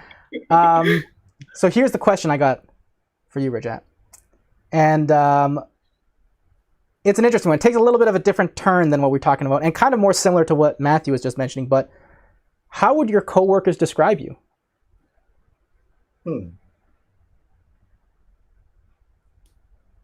Good question. I would say easygoing and flexible. Like, those are the two words I would use. Like, is that the answer that you're looking for? Like, would you want me to like explain in more detail? This is a professional interview. You can't ask me for. You can't check in the middle of the interview if you're doing it right. You decide. Do you decide? Do you want to keep going? Sure. Like I'm. Keep it going. I would say I'm pretty flexible in the sense, like, as the project like changes and like as folks kind of. So something that I learned in grad school was like I took improv classes in grad school, so something that the yes and principle really resonates with me. That's a good one. So kind of as the project kind of keeps going and building, and like we have new ideas come on table, and I'm easy to come on and take and like reciprocate with the ideas and like work with like other designers and developers and be like, okay, can we work on this, and what can be the direction that we go in? So that's something that I really enjoy of the design process, like the whole iterative process and working with other designers and developers. So I think easygoing fits really well over there. Like I'm very receptive to new ideas in that sense, and very flexible when it comes to like, okay, we need this new idea is coming on. Are you open to work? Oh, Rajat's internet. Matthew, you hear me, right? We're still here. I'm with you. We're still here. With you. Okay, Rajat timed out for a second. We'll give him a quick sec to see if the connection re-kicks. Oh, he dropped out of the call. No, I was ready with a follow up. Oh man. We'll give Rajat a second. Rajat a second. Right. We know how it is. We know how it is out there. Oh, my internet's been dropping out all day. Like on the, I was literally like, right before I go stream, I'm like, I really hope my internet doesn't cut out. Like I feel like I'm always living on the edge. Anytime I'm like, I hope that nothing crashes. Yeah. Oh, Rajat's back. Okay, give me a second. I might need to use a new link here. Oh no, same link. Look, OBS Ninja is magic. How are you? Okay, You're back. Sorry, continue. You were saying, you're easygoing, receptive to ideas. And I'm open to like. Oh, hold on. Wait. Sorry, give me a second. Member comes I don't up hear and, you. Like, Wait. Sorry. Okay, now I hear you. So I'm open to like when a team member comes up and is like, okay, this is a new idea that we're thinking about. Like, would you be willing to try this out and like test it out for us and like work on it? So I'm very flexible in that sense. Kind of like, okay, this seems like a fun idea, and kind of working with the team members to kind of flesh out the idea and see where we can take the idea. Great. And I think, Matthew, you had a follow-up question. I love that response. That's great. I love to hear that someone's open to ideas and receptive to kind of collaborating with other team members. I wonder, is there any story or any experience that you can reflect back on where you had someone that was particularly challenging to work with? And what were the techniques that you used for communicating or navigating someone who was who didn't necessarily want to collaborate as much as you wanted to? That's a good question again. So it might not necessarily be on the creative process. So one of the projects we were working on was like an installation for an animatronic, and we were testing late at night as you usually do, and all of us were sleep deprived. So it was mostly just a conflict of just sleep deprived people, and we were testing. So the animatronic had like snapping issues, like the animatronic was not easing between animations properly. So we were testing the show controllers, like ASCII commands, and like, okay, this is the commands that we need to use. So it was just like late at night, we had the client meeting scheduled for the next day not the client meeting, it was the vendor meeting. It was the vendor meeting that was scheduled for the next morning. So it was basically just walking through the steps of like, okay, these are the steps that I have done, kind of like these are the steps that I have done. These are the like kind of things I have done to kind of fix it, but I'm not able to solve it right now. We can wait for the client meeting, get a few hours of sleep, and kind of just trying to communicate with them. Like, this is where I'm coming from. I would like to understand where you are coming from, and like see and like listen to you, and like try to figure out what is your viewpoint on this situation and on this problem, and see if we can come up with a solution for this problem together. Great. Like, I don't know if that answered your question like properly. Like, no, it's great. Not that, yeah. So I think there's a lot of good stuff that we talked about there, and Matthew pointed out some of the really, I think, key points from the first answer, which was, and we kind of talked about this earlier. You know, trying to ground answers in your real life experiences is always like a benefit. So, you know, I felt kind of like the answer was kind of going like up and down a little bit. Then it seems like you hit on like, oh, and when I was at Carnegie Mellon, I did an improv class, and all of a sudden I'm like, oh, okay, cool, I'm listening. And then you started saying really good stuff, like, you know, talking about the yes and, like that's a huge one in a collaborative environment, like yes and instead of no but or something like that. You know, like yes and is always super positive and collaborative. And I'm like, oh, cool, like we're building points here, we're building points. Yeah, it took me a moment to get back into it. Yeah, no problem. And that's one of the things I think what you're experiencing is probably what most people are going to experience, which is that if you haven't done the, you know, almost like life flashback before the interview, it takes you a moment to remember. Because like we're not like constantly remembering, oh yeah, like 7 years ago these exact events happened, or 3 years ago this big thing happened and this is exactly how it went. So you're almost like, oh, I was like this and then like this. And I think that just makes the delivery feel not as strong, even though the content was strong. Because I felt like, especially for the first answer, there was a lot of like good material in there. And even for the second answer, I think there was good material in there. But for my preference, kind of similar to what we were mentioning with Lucas, I think, on his first answer, it was an answer that satisfied me, but I didn't feel as if there was a one-to-one connection between here's the question I ask and here's the answer. And a lot of the times that can be as easily solved as just, you know that trick they always say, like, use the words from the question back in the answer.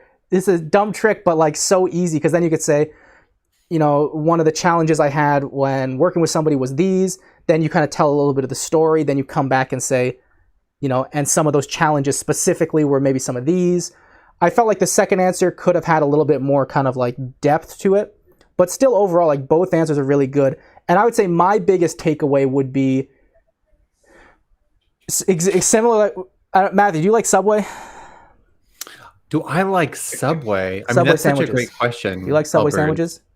Subway sandwiches. You know, there have been plenty of times when I have liked Subway sandwiches. Because I was just making an analogy earlier where the reason I don't eat at Subway is because I don't ever want a 12-inch mediocre sandwich. I would rather have like a small sandwich that's really good and tasty. And I feel like, Rajat, that's one of the areas where I think you could really find the big jump would come is thinking through the idea and be like, how can I really just deliver this, you know, bing, bang, boom. Like that's start, middle, end of the little story. Just because it felt sometimes like, and I think this is a byproduct of, you know, what we're talking about, where it's like, okay, well, if you take that time beforehand to kind of just like think through your life, really organize the key highlight moments that you want to talk about, think through them, you have them all on the tip of your head. I think that helps solve that issue. It's really when we're struggling to think of ideas that we naturally end up running long with sentences and jumping between these points. So really, I think like just that idea of like, how can I compress these things, tighten them up? But I think a lot of the points are really there. Like Matthew, what do you think overall? Oh yeah, I definitely feel like I heard a really clear answer. I think the hardest part in interview environments is always delivery. Yeah. I think we often feel like, where I feel this way every time I've been in an interview, is like it can be uncomfortable to let there be any dead space in the conversation. So techniques that I use there, like Elburz said, is I'll repeat the question back, or I might follow up with a kind of clarifying question as I'm doing that kind of like mental Rolodex searching. Like, a time when I was working with someone that had some conflict, creatively or pragmatically, like what's more interesting for you? Like I'll, offer a question back to kind of keep the conversation moving. That also helps me. That's a good trick. Narrow in on how to best answer it. Yeah. And I think actually, like Rajat, you did a really good job on the second one, because there was that moment where you're like, oh, good question. And then you took that moment to pause. I don't think there's anything wrong with taking a moment to pause and think. 100%. I thought that was really good that you did. Like, take that time. Take the time. Just be like, that's a good question. And you're kind of thinking about it. I would say like if it gets to be 30 seconds, like maybe it's starting to get a bit long. But, you have like a good 5-10 seconds of, you can just sit there and think about it. Like, okay, you know what? Like, I got a good one. Like, let me tell you when this happened. So I think that's a good one. Yeah. Great. So thank you, Rajat, my friend. Thank you for joining us. It flew by, but we enjoyed it. Thank you so much. I really enjoyed this. No problem, my friend. And can we get some hearts in the chat for Rajat for stepping up to the plate? It's not easy coming up on the old television systems here. Interviews are hard. Interviews are hard. So... hold on. Oh, and I do have your name here. Let me just reveal it. Dun, dun, dun, dun, dun, dun, dun, dun, dun, dun. That's why every time I don't know. Listen, if folks, this might be like boomer comment, but all of my victories in life, even the small ones, I hear Final Fantasy VII, the battle music, with the victory music, like that's. I turned that button on and Matthew's name was there and I'm like like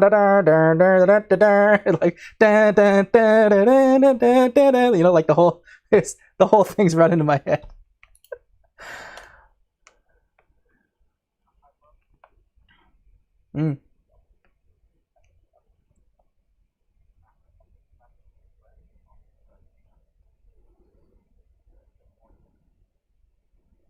Yeah.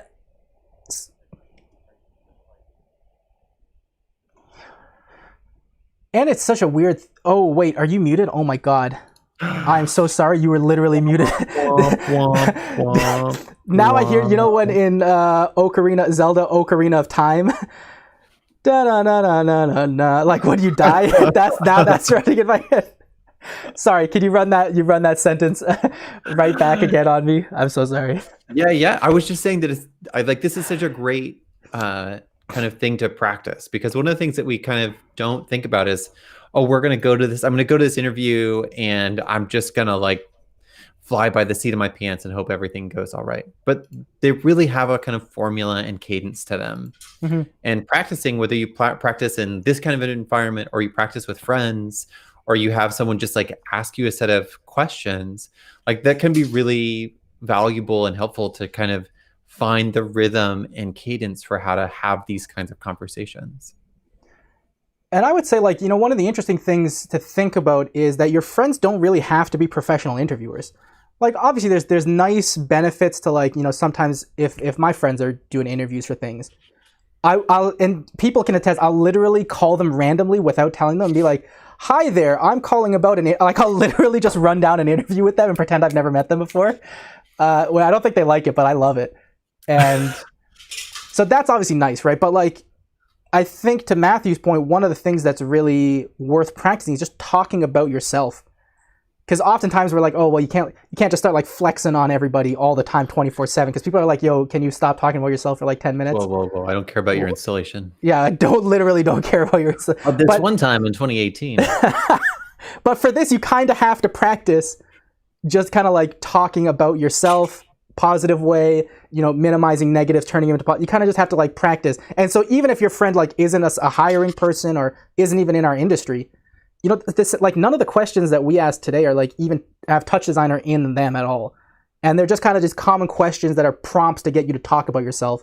And you kind of just going through that process will really like take your interview skills up a level. That's like the old fashioned, like imagine the audience in their underwear kind of technique. That never worked for me. It didn't work for me either. But yeah. In interviews, what does work for me is to remember that like when I'm in that room, it isn't just about me being evaluated about whether or not I'm going to be the right fit for that company or that place or that studio or whatever. It's also about, do I like who's in the room? Right. So don't forget that like you, developer, have a lot of power and agency in those circumstances, and that you're a valuable commodity just as much as the paycheck from that company is valuable. And so, feel confident in thinking about like, I'm also reciprocally interviewing this place and these people. Like, do I want to work with them? Do I want to work for them? Am I going to have a good time here? And I think that those are the kind of things that also you can ask in the, we were talking previously about like, do you have any questions for us scenario? It's totally all right to ask about things like, what's the work culture like? What are work hours like? On one level, doing the research, I think shows that you've done your research and it's not just like a random, you didn't just put on the suit and be like, who's talking today? Like you're thinking about it, you want to work there. But also you can also get more information about what the scene is like. Am I going to, especially because if you're doing multiple job applications and, let's say you get a couple of them. If you don't ask these questions of like, hey, like, so what's your work hours like? Is it like 8 to 4? Or is it like 3 a.m. till 10 a.m.? Like, there may be ones that you prefer over other ones that you're totally open to ask these kind of things in the interview. I would say like my favorite one there is, what does a typical day look like? Like, that's a good one. That's a good one. Walk me through it, the typical day of a developer. The other pro tip that I would offer here, which sounds silly, but everyone loves. I cannot believe how much people love this.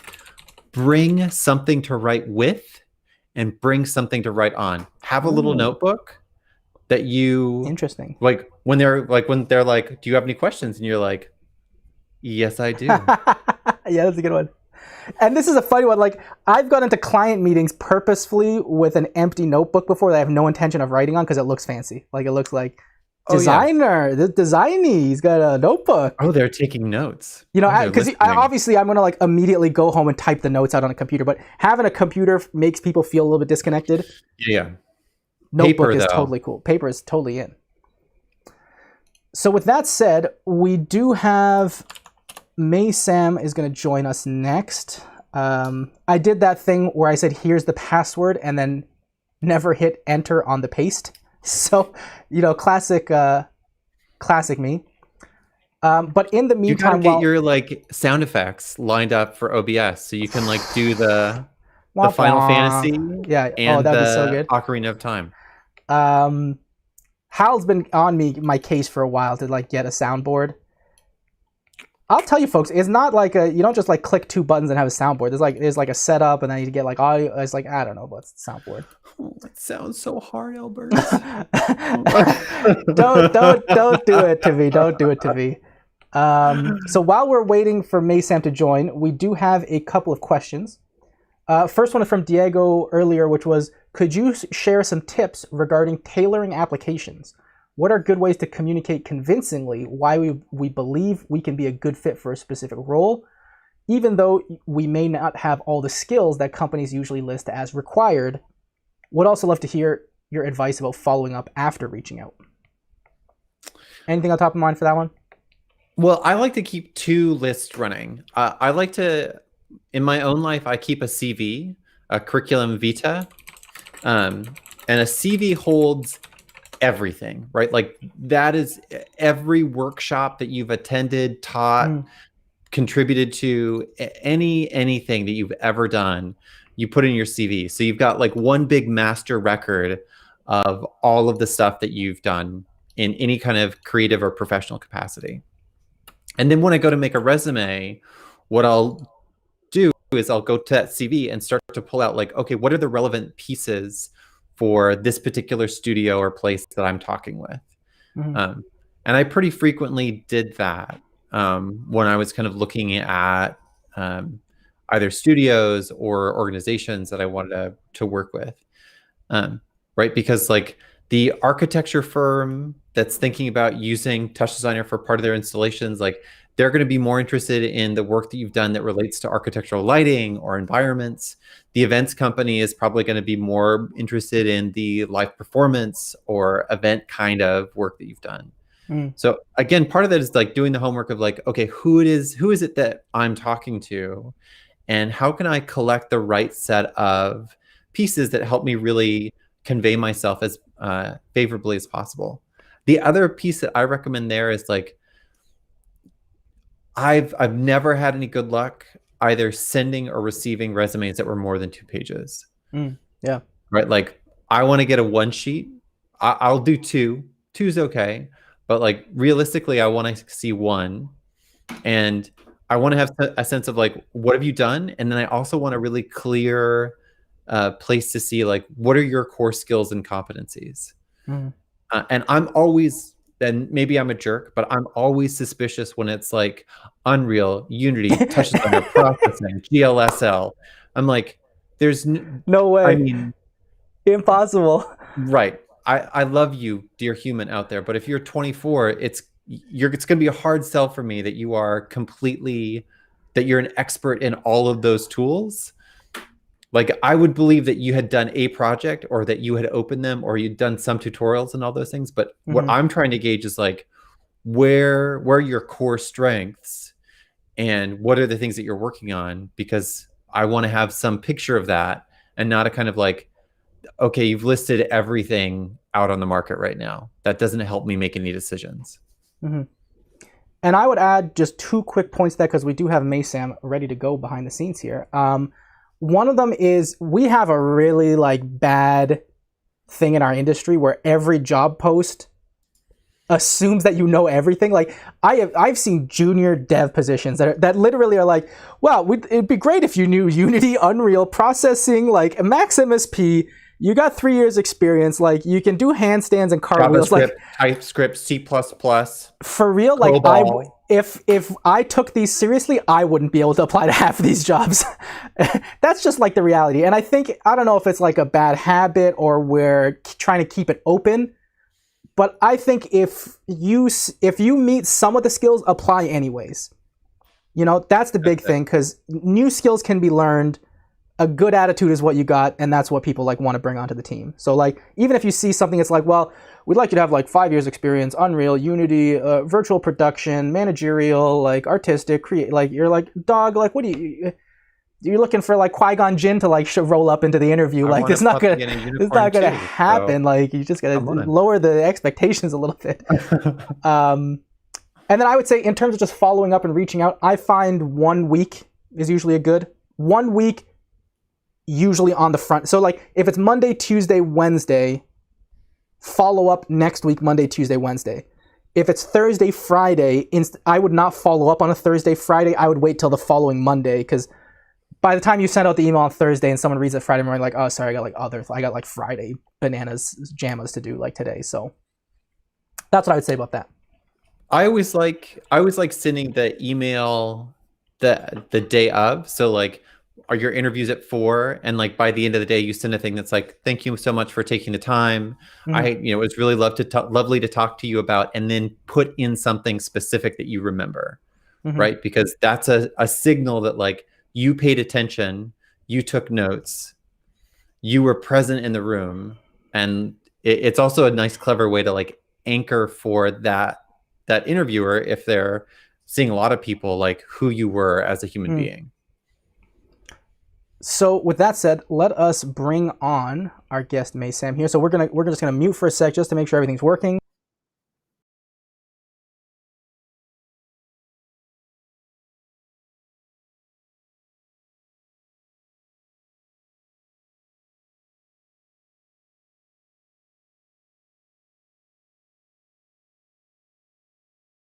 Sure.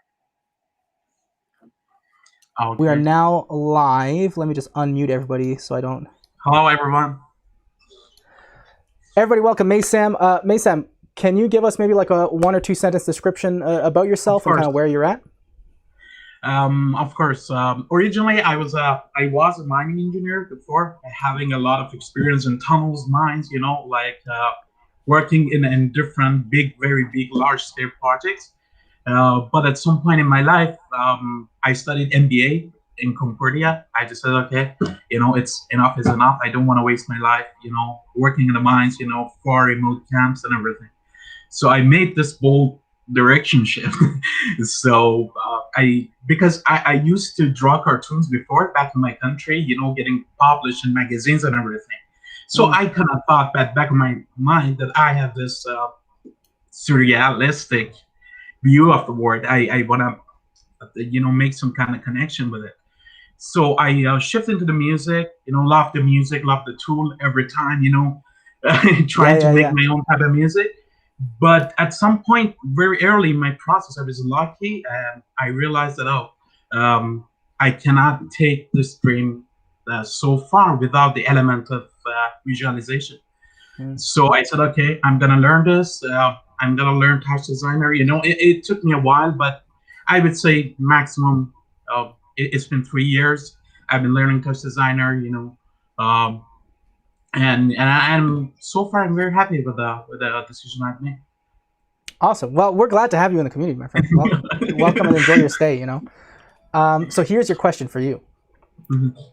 And this is kind of similar to actually Matthew. You'd kind of hinted at this earlier. So Maysam, tell us about your favorite mistake you've ever made. Oh, all right. My favorite mistake. Actually, the most recent thing I can talk about is that I did a gig last year. In 2020 for Concordia University.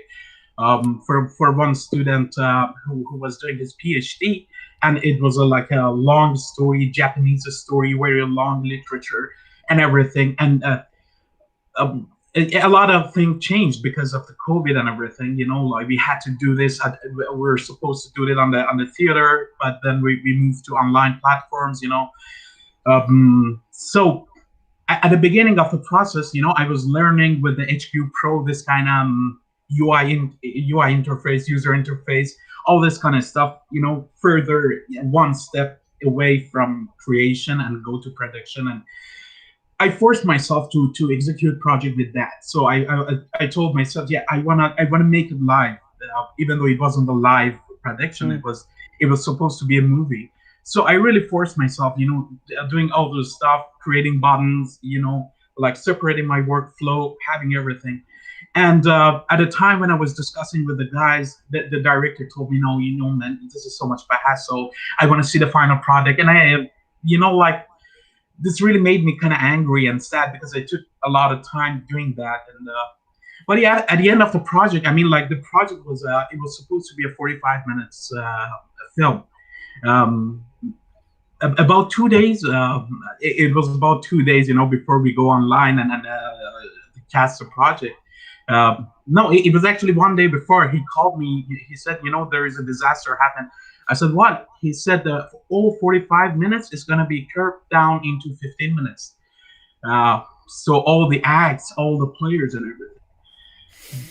That was where my mistake actually paid off, because I had all this stuff live. I could record it live. I could react to everything live. So I just sat down.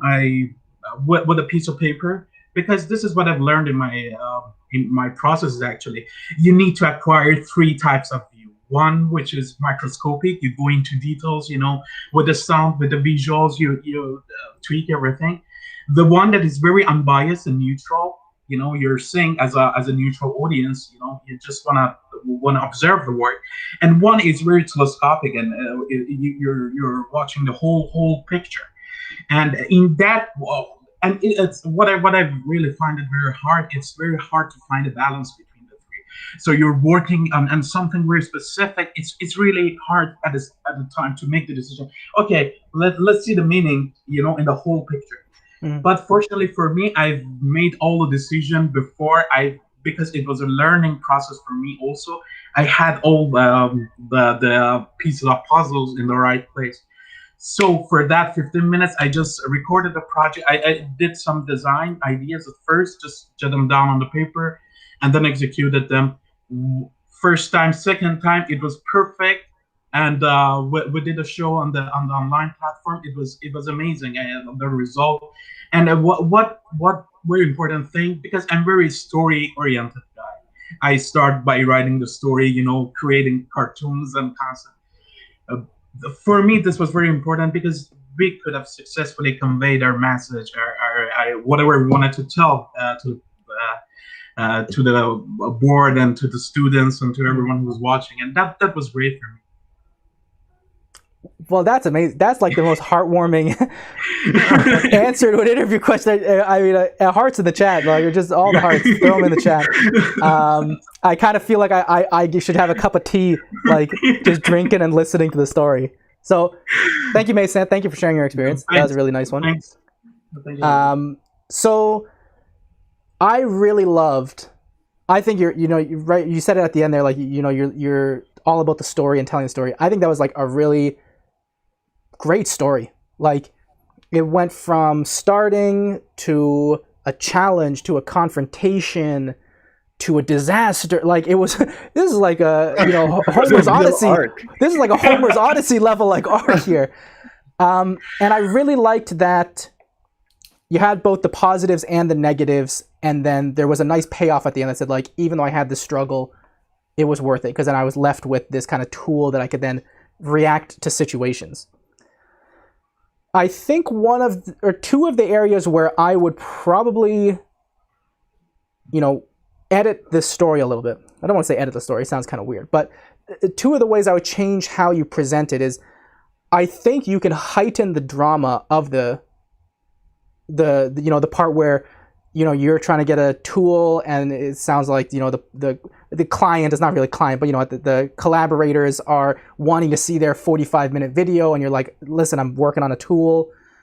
I think that drama could be heightened a little bit, or at least you could maybe talk about some of the specific issues that come out of that, because even though the story works out well, because I know the question was kind of wanting to highlight the mistake, it felt like in the grand scheme of that story, the mistake was a small part. Mm-hmm. And I think you still take the same story, but maybe dwell a little bit more on the mistake, how it went down, what were the results, and you talked about like how you felt going through the process. I think that was great. So I think that could be one element, would be give a little bit more focus on the mistake, because I felt like there was a really good intro, a blip of the mistake, and then like a really great, here's the result and why it was all fine at the end, which I think is good. And then I think on the second side of things, I would also say probably taking that and maybe compressing it down 50%, I would say, would be the sweet spot for me. Because while that was good, okay, so let me be real. Because you can't answer every question short and to the point, and you can't answer every question long and beautifully storied. But I think there's space for you to move between those two extremes in an interview. So if, for example, this was like an experience, and this is what I was saying, like, you're going back and thinking about your life and like taking out the highlight moments. If this was like a really great learning moment and experience, and you want this to be your long story, I think that's fine. But then I think if this is your long story, then all of your other ones can't also be equally kind of that full and rich of a story. Like, then the other ones have to be trimmed down quite a bit. And I think because this one, it was about the mistake, like the question was about the mistake, and that's where I would have liked to see a little bit more. I think even though this one is good, you could probably save your story for another question where then the story gets longer in the meat of the question, is I think. Because this one I think is like a great content, but you could probably still get the same effect by shrinking it down, kind of like quicker lead in, mistake, and then, kind of tapering out. And then you can have your story on like, like a good example is some of the other ones we asked, like what were your greatest technical challenges? We asked some people earlier. If somebody asks like, what's your strength or weakness, or, what makes you most excited and least excited? Those feel like maybe spots for you personally where you could kind of expand and have that little bit of a longer story. And this could be one of those areas where you kind of like reduce it down to that nuts and bolts. But I always say there's room for both. You know, like anyone who does, if you're on either extreme the whole time, it's not good. So if all your answers are super short and like, what's your weakness? Python. What's your strength? GLSL. Like if all your questions are like that, is no good. If all your questions are like, what's your weakness? And you're like, well, let me tell you when I was young and I started programming for the first time at the age of 4. Like if all of your answers are also like that, you're just not good either, right? So finding that balance, finding where feels valuable for you to kind of tell the richer story and where you're like, hey, you know what? Like, the meat of the story is here. I can kind of intro, meat, outro, call it a day. So I think that was my kind of like overall thoughts on it. But I think it was a really good answer. Really great story. Like I really want a cup of tea just to like, you know, just like sit here and sip on, you know, if we got any Iranians in the chat, my chai shirin, you know, just sitting here with my sweet tea. We are Iranian. Pinky, you know, my pinky out, like just sipping on my sweet tea. Matthew, what do you think? What was your takeaway? You know, I always like long stories because I think I partially like them because hearing someone's process always, like you said, Elburz, like I feel like there are a lot of good details in the middle of what people are saying. And so, you know, I would say that if Elburz said, you know, compress it by 50%, I would say you could do like 85. I don't need as much shmush. I mean, I don't need that Subway, so like, because you know what I think. What I especially liked in the arc of what you shared was that there was this problem, or there was a situation, there was a challenge in the middle of it, there was a crisis, and then you had this like really beautiful transition where you were like, there are 3 things that like 3 perspectives that everyone should cultivate. And I was like, I love that's experience. Yeah, because it's like, that's not just like how you navigated that problem. That's like a perspective and an attitude about how to think about work. And I think, you know, as someone who's on the other side of the table, I want to know that it's not just like in this moment, it's like you thought about where and why and how, and like your desire to build more of a tool than just to make a video was coming from the perspective of, I'm anticipating there's going to be changes, there might be problems, you know, there's a global pandemic, so anything could happen right now. And so we really have to think about not just like the climbing the mountain, but how are we climbing the mountain and why are we doing it the particular way we're doing it? So I really loved that part of your response. Thanks. Yeah, I think the story element like was really nice. I maybe for chat, like, you know, I mean, you guys heard the story too, so like, you know, there's probably like some warmth in your heart. Your cold hearts are getting warmer. But you know, like we've been saying about a lot of these interview questions, it's about learning the person. And that's why, even though, you know, like me personally, I would go a little shorter, but I think there's still room for that length, because in the length I learned so much about you. Like, you know, folks in the chat who've never met you before, Mason, and like Mason, we've talked before, like folks in the chat who've never met you probably really have like a good idea, like this is a well-rounded person, he's got a lot of like good perspectives.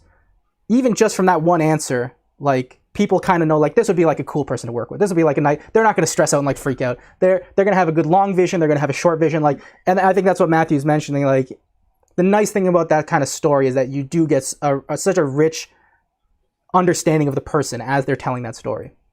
So I think it's awesome. It's awesome. Thank you so much, guys. No problem. Thank you, my friend. Thank you for volunteering. Let's get some hearts in the chat for Maysam here, who stepped up. And that was a tough one, because a lot of the other ones were like, hey, what kind of tech do you like? Or what's your technical challenge? But like that one was like, oh, you got to kind of shine the spotlight on yourself for your mistake. So great work on that one. And thank you for stepping up, my friend. Thanks. Okay, so let's switch over here to our side-by-side. As you know, time flies. And hold on. Oh, Matthew, I think you're muted still. I gotta figure. Why do I always have you muted? You're unmuted now. Okay. Okay. Time flies. You know, we're getting to the end of our stream here. First of all, I mean, thanks everybody for joining us today. I know today was a real fun one. We can get more hearts in the chat. What do we do on the Twitch chat? Plus ones. Check put the love in the chat for all the folks who volunteered today.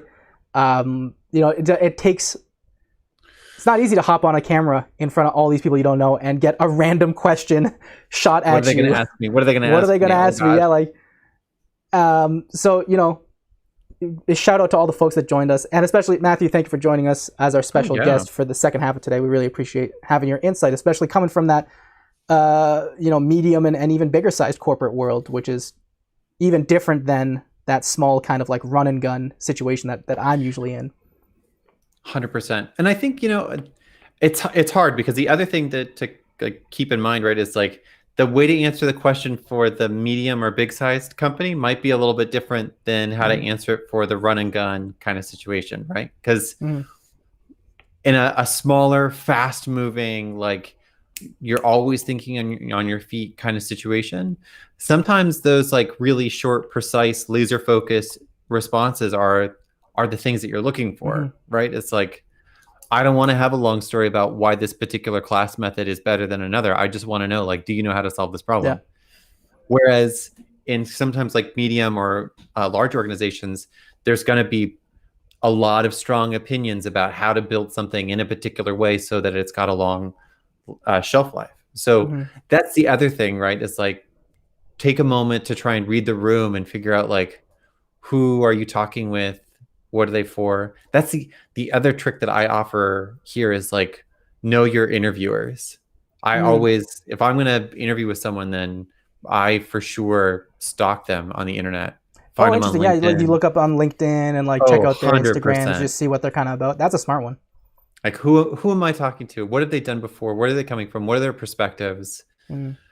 Because I also think that like the stories that you're going to tell, trying to find a story or a connection to the interviewer is also really important, because that's right, like that's your gateway to the next interview or to an offer or whatever. It's like, who is it that I'm talking to, and how can I make sure that I'm thinking about talking to a human as well as talking to an organization, and making that story relatable. You know, like 100%. The more you know about them, the easier it is. You can say, okay, well, they're probably not going to relate to this, but if I tell them this story, like they're going to be like, yeah, I know that, and like, sick, good work, like we can relate.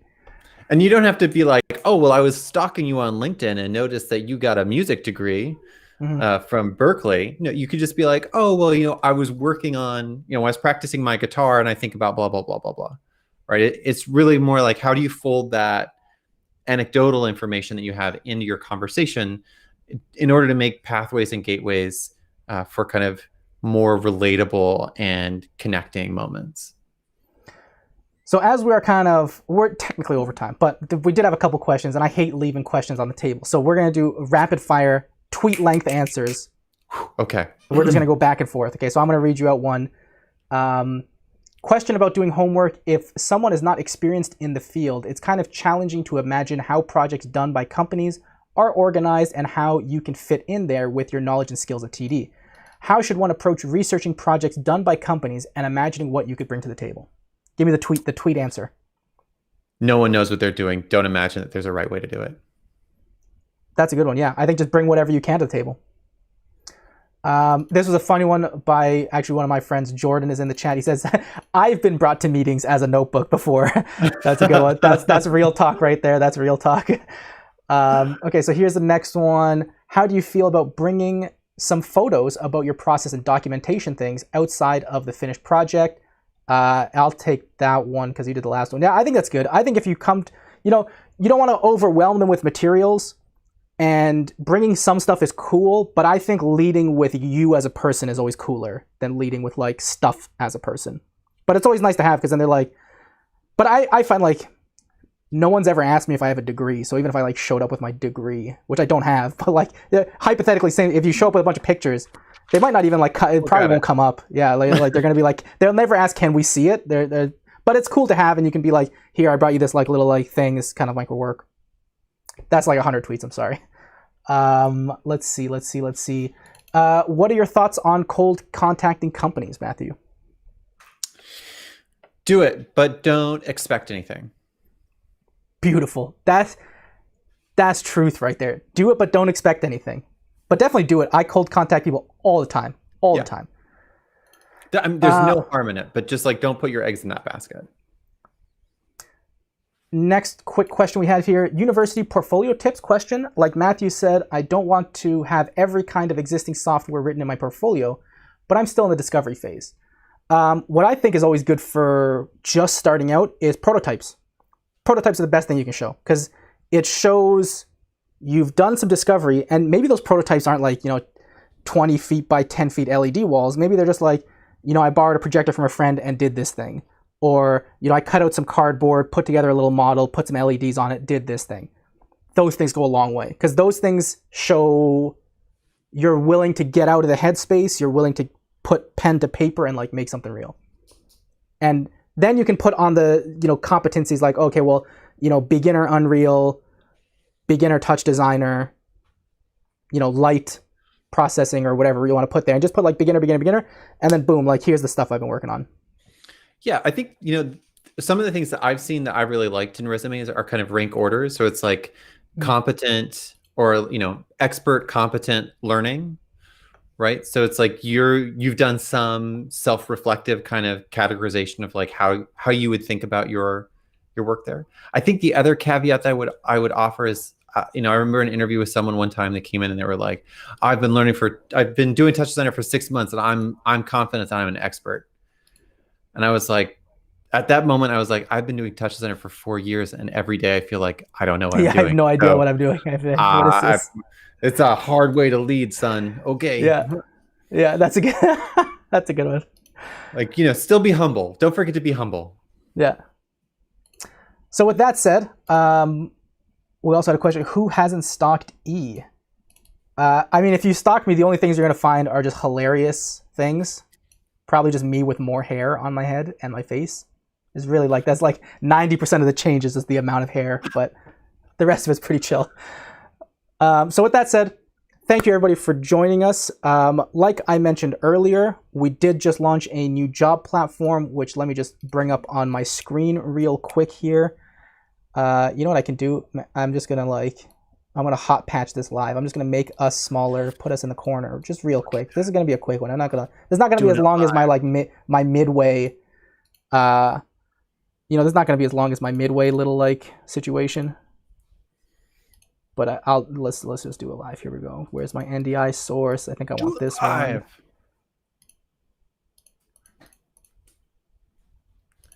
I imagine a future for you, Elburz, where you're like, hold on, we're gonna bring it up. We're gonna bring it up live. Jamie, bring it up. You mean like that kind of thing? Jamie's bringing it up right now. Don't worry, they're gonna patch us in. Are we ready, Jamie? Are we ready? And we're gonna go. That would be. I feel bad. I don't know. I don't know. You know me. I don't like telling people like what to do. I just. You could say please. I could say please. Yeah, I do say please a lot, and thank you a lot. That's good. Please and thank you. This is good. So we did launch a job platform recently. So if you are out there, especially as you're coming up, hopefully the end of a crazy year, going into 2021, one of the surprising things I found was that there is actually quite a number of touch designer gigs out there, and Unity gigs and Unreal gigs. If you go to jobs.interactiveimmersive.io, this is our new job platform, free to use for everybody out there. Companies can post for free. Y'all can get on there and start looking at jobs for free. You can even see we really tailored this for our industry. So going on the job page, being able to sort by, is it a C4D job, a Houdini job, touch designer job, Unity job? You can already see, and there's 13 touch designer jobs that have been posted in this last month. Which I think, for me, Matthew, that feels like a lot of jobs. 13 touch jobs posted in a month.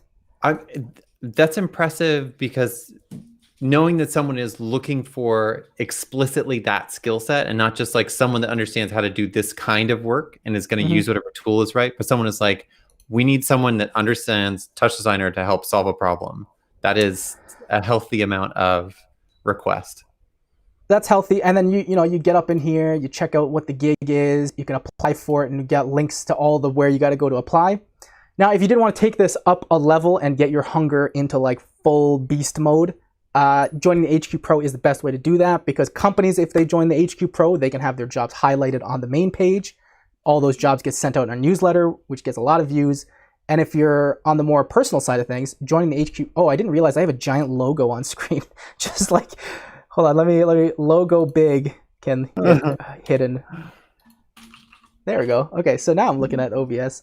If you join the HQ Pro, one of the really nice things you can do is actually host your professional profile on here. A lot of folks in the HQ Pro have their profiles on here. Here's our good friend Aristotle.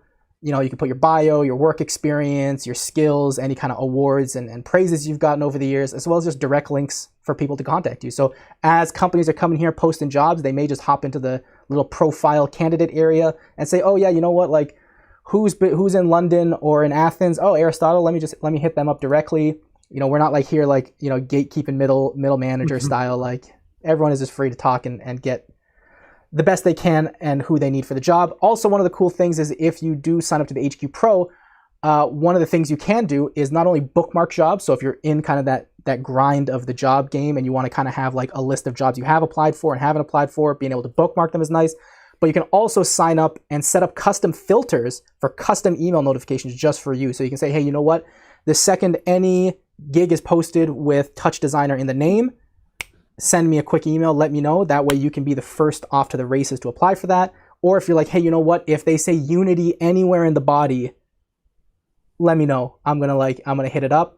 All those are things that you can set up if you join the HQ Pro and you got a full-on account on the job platform.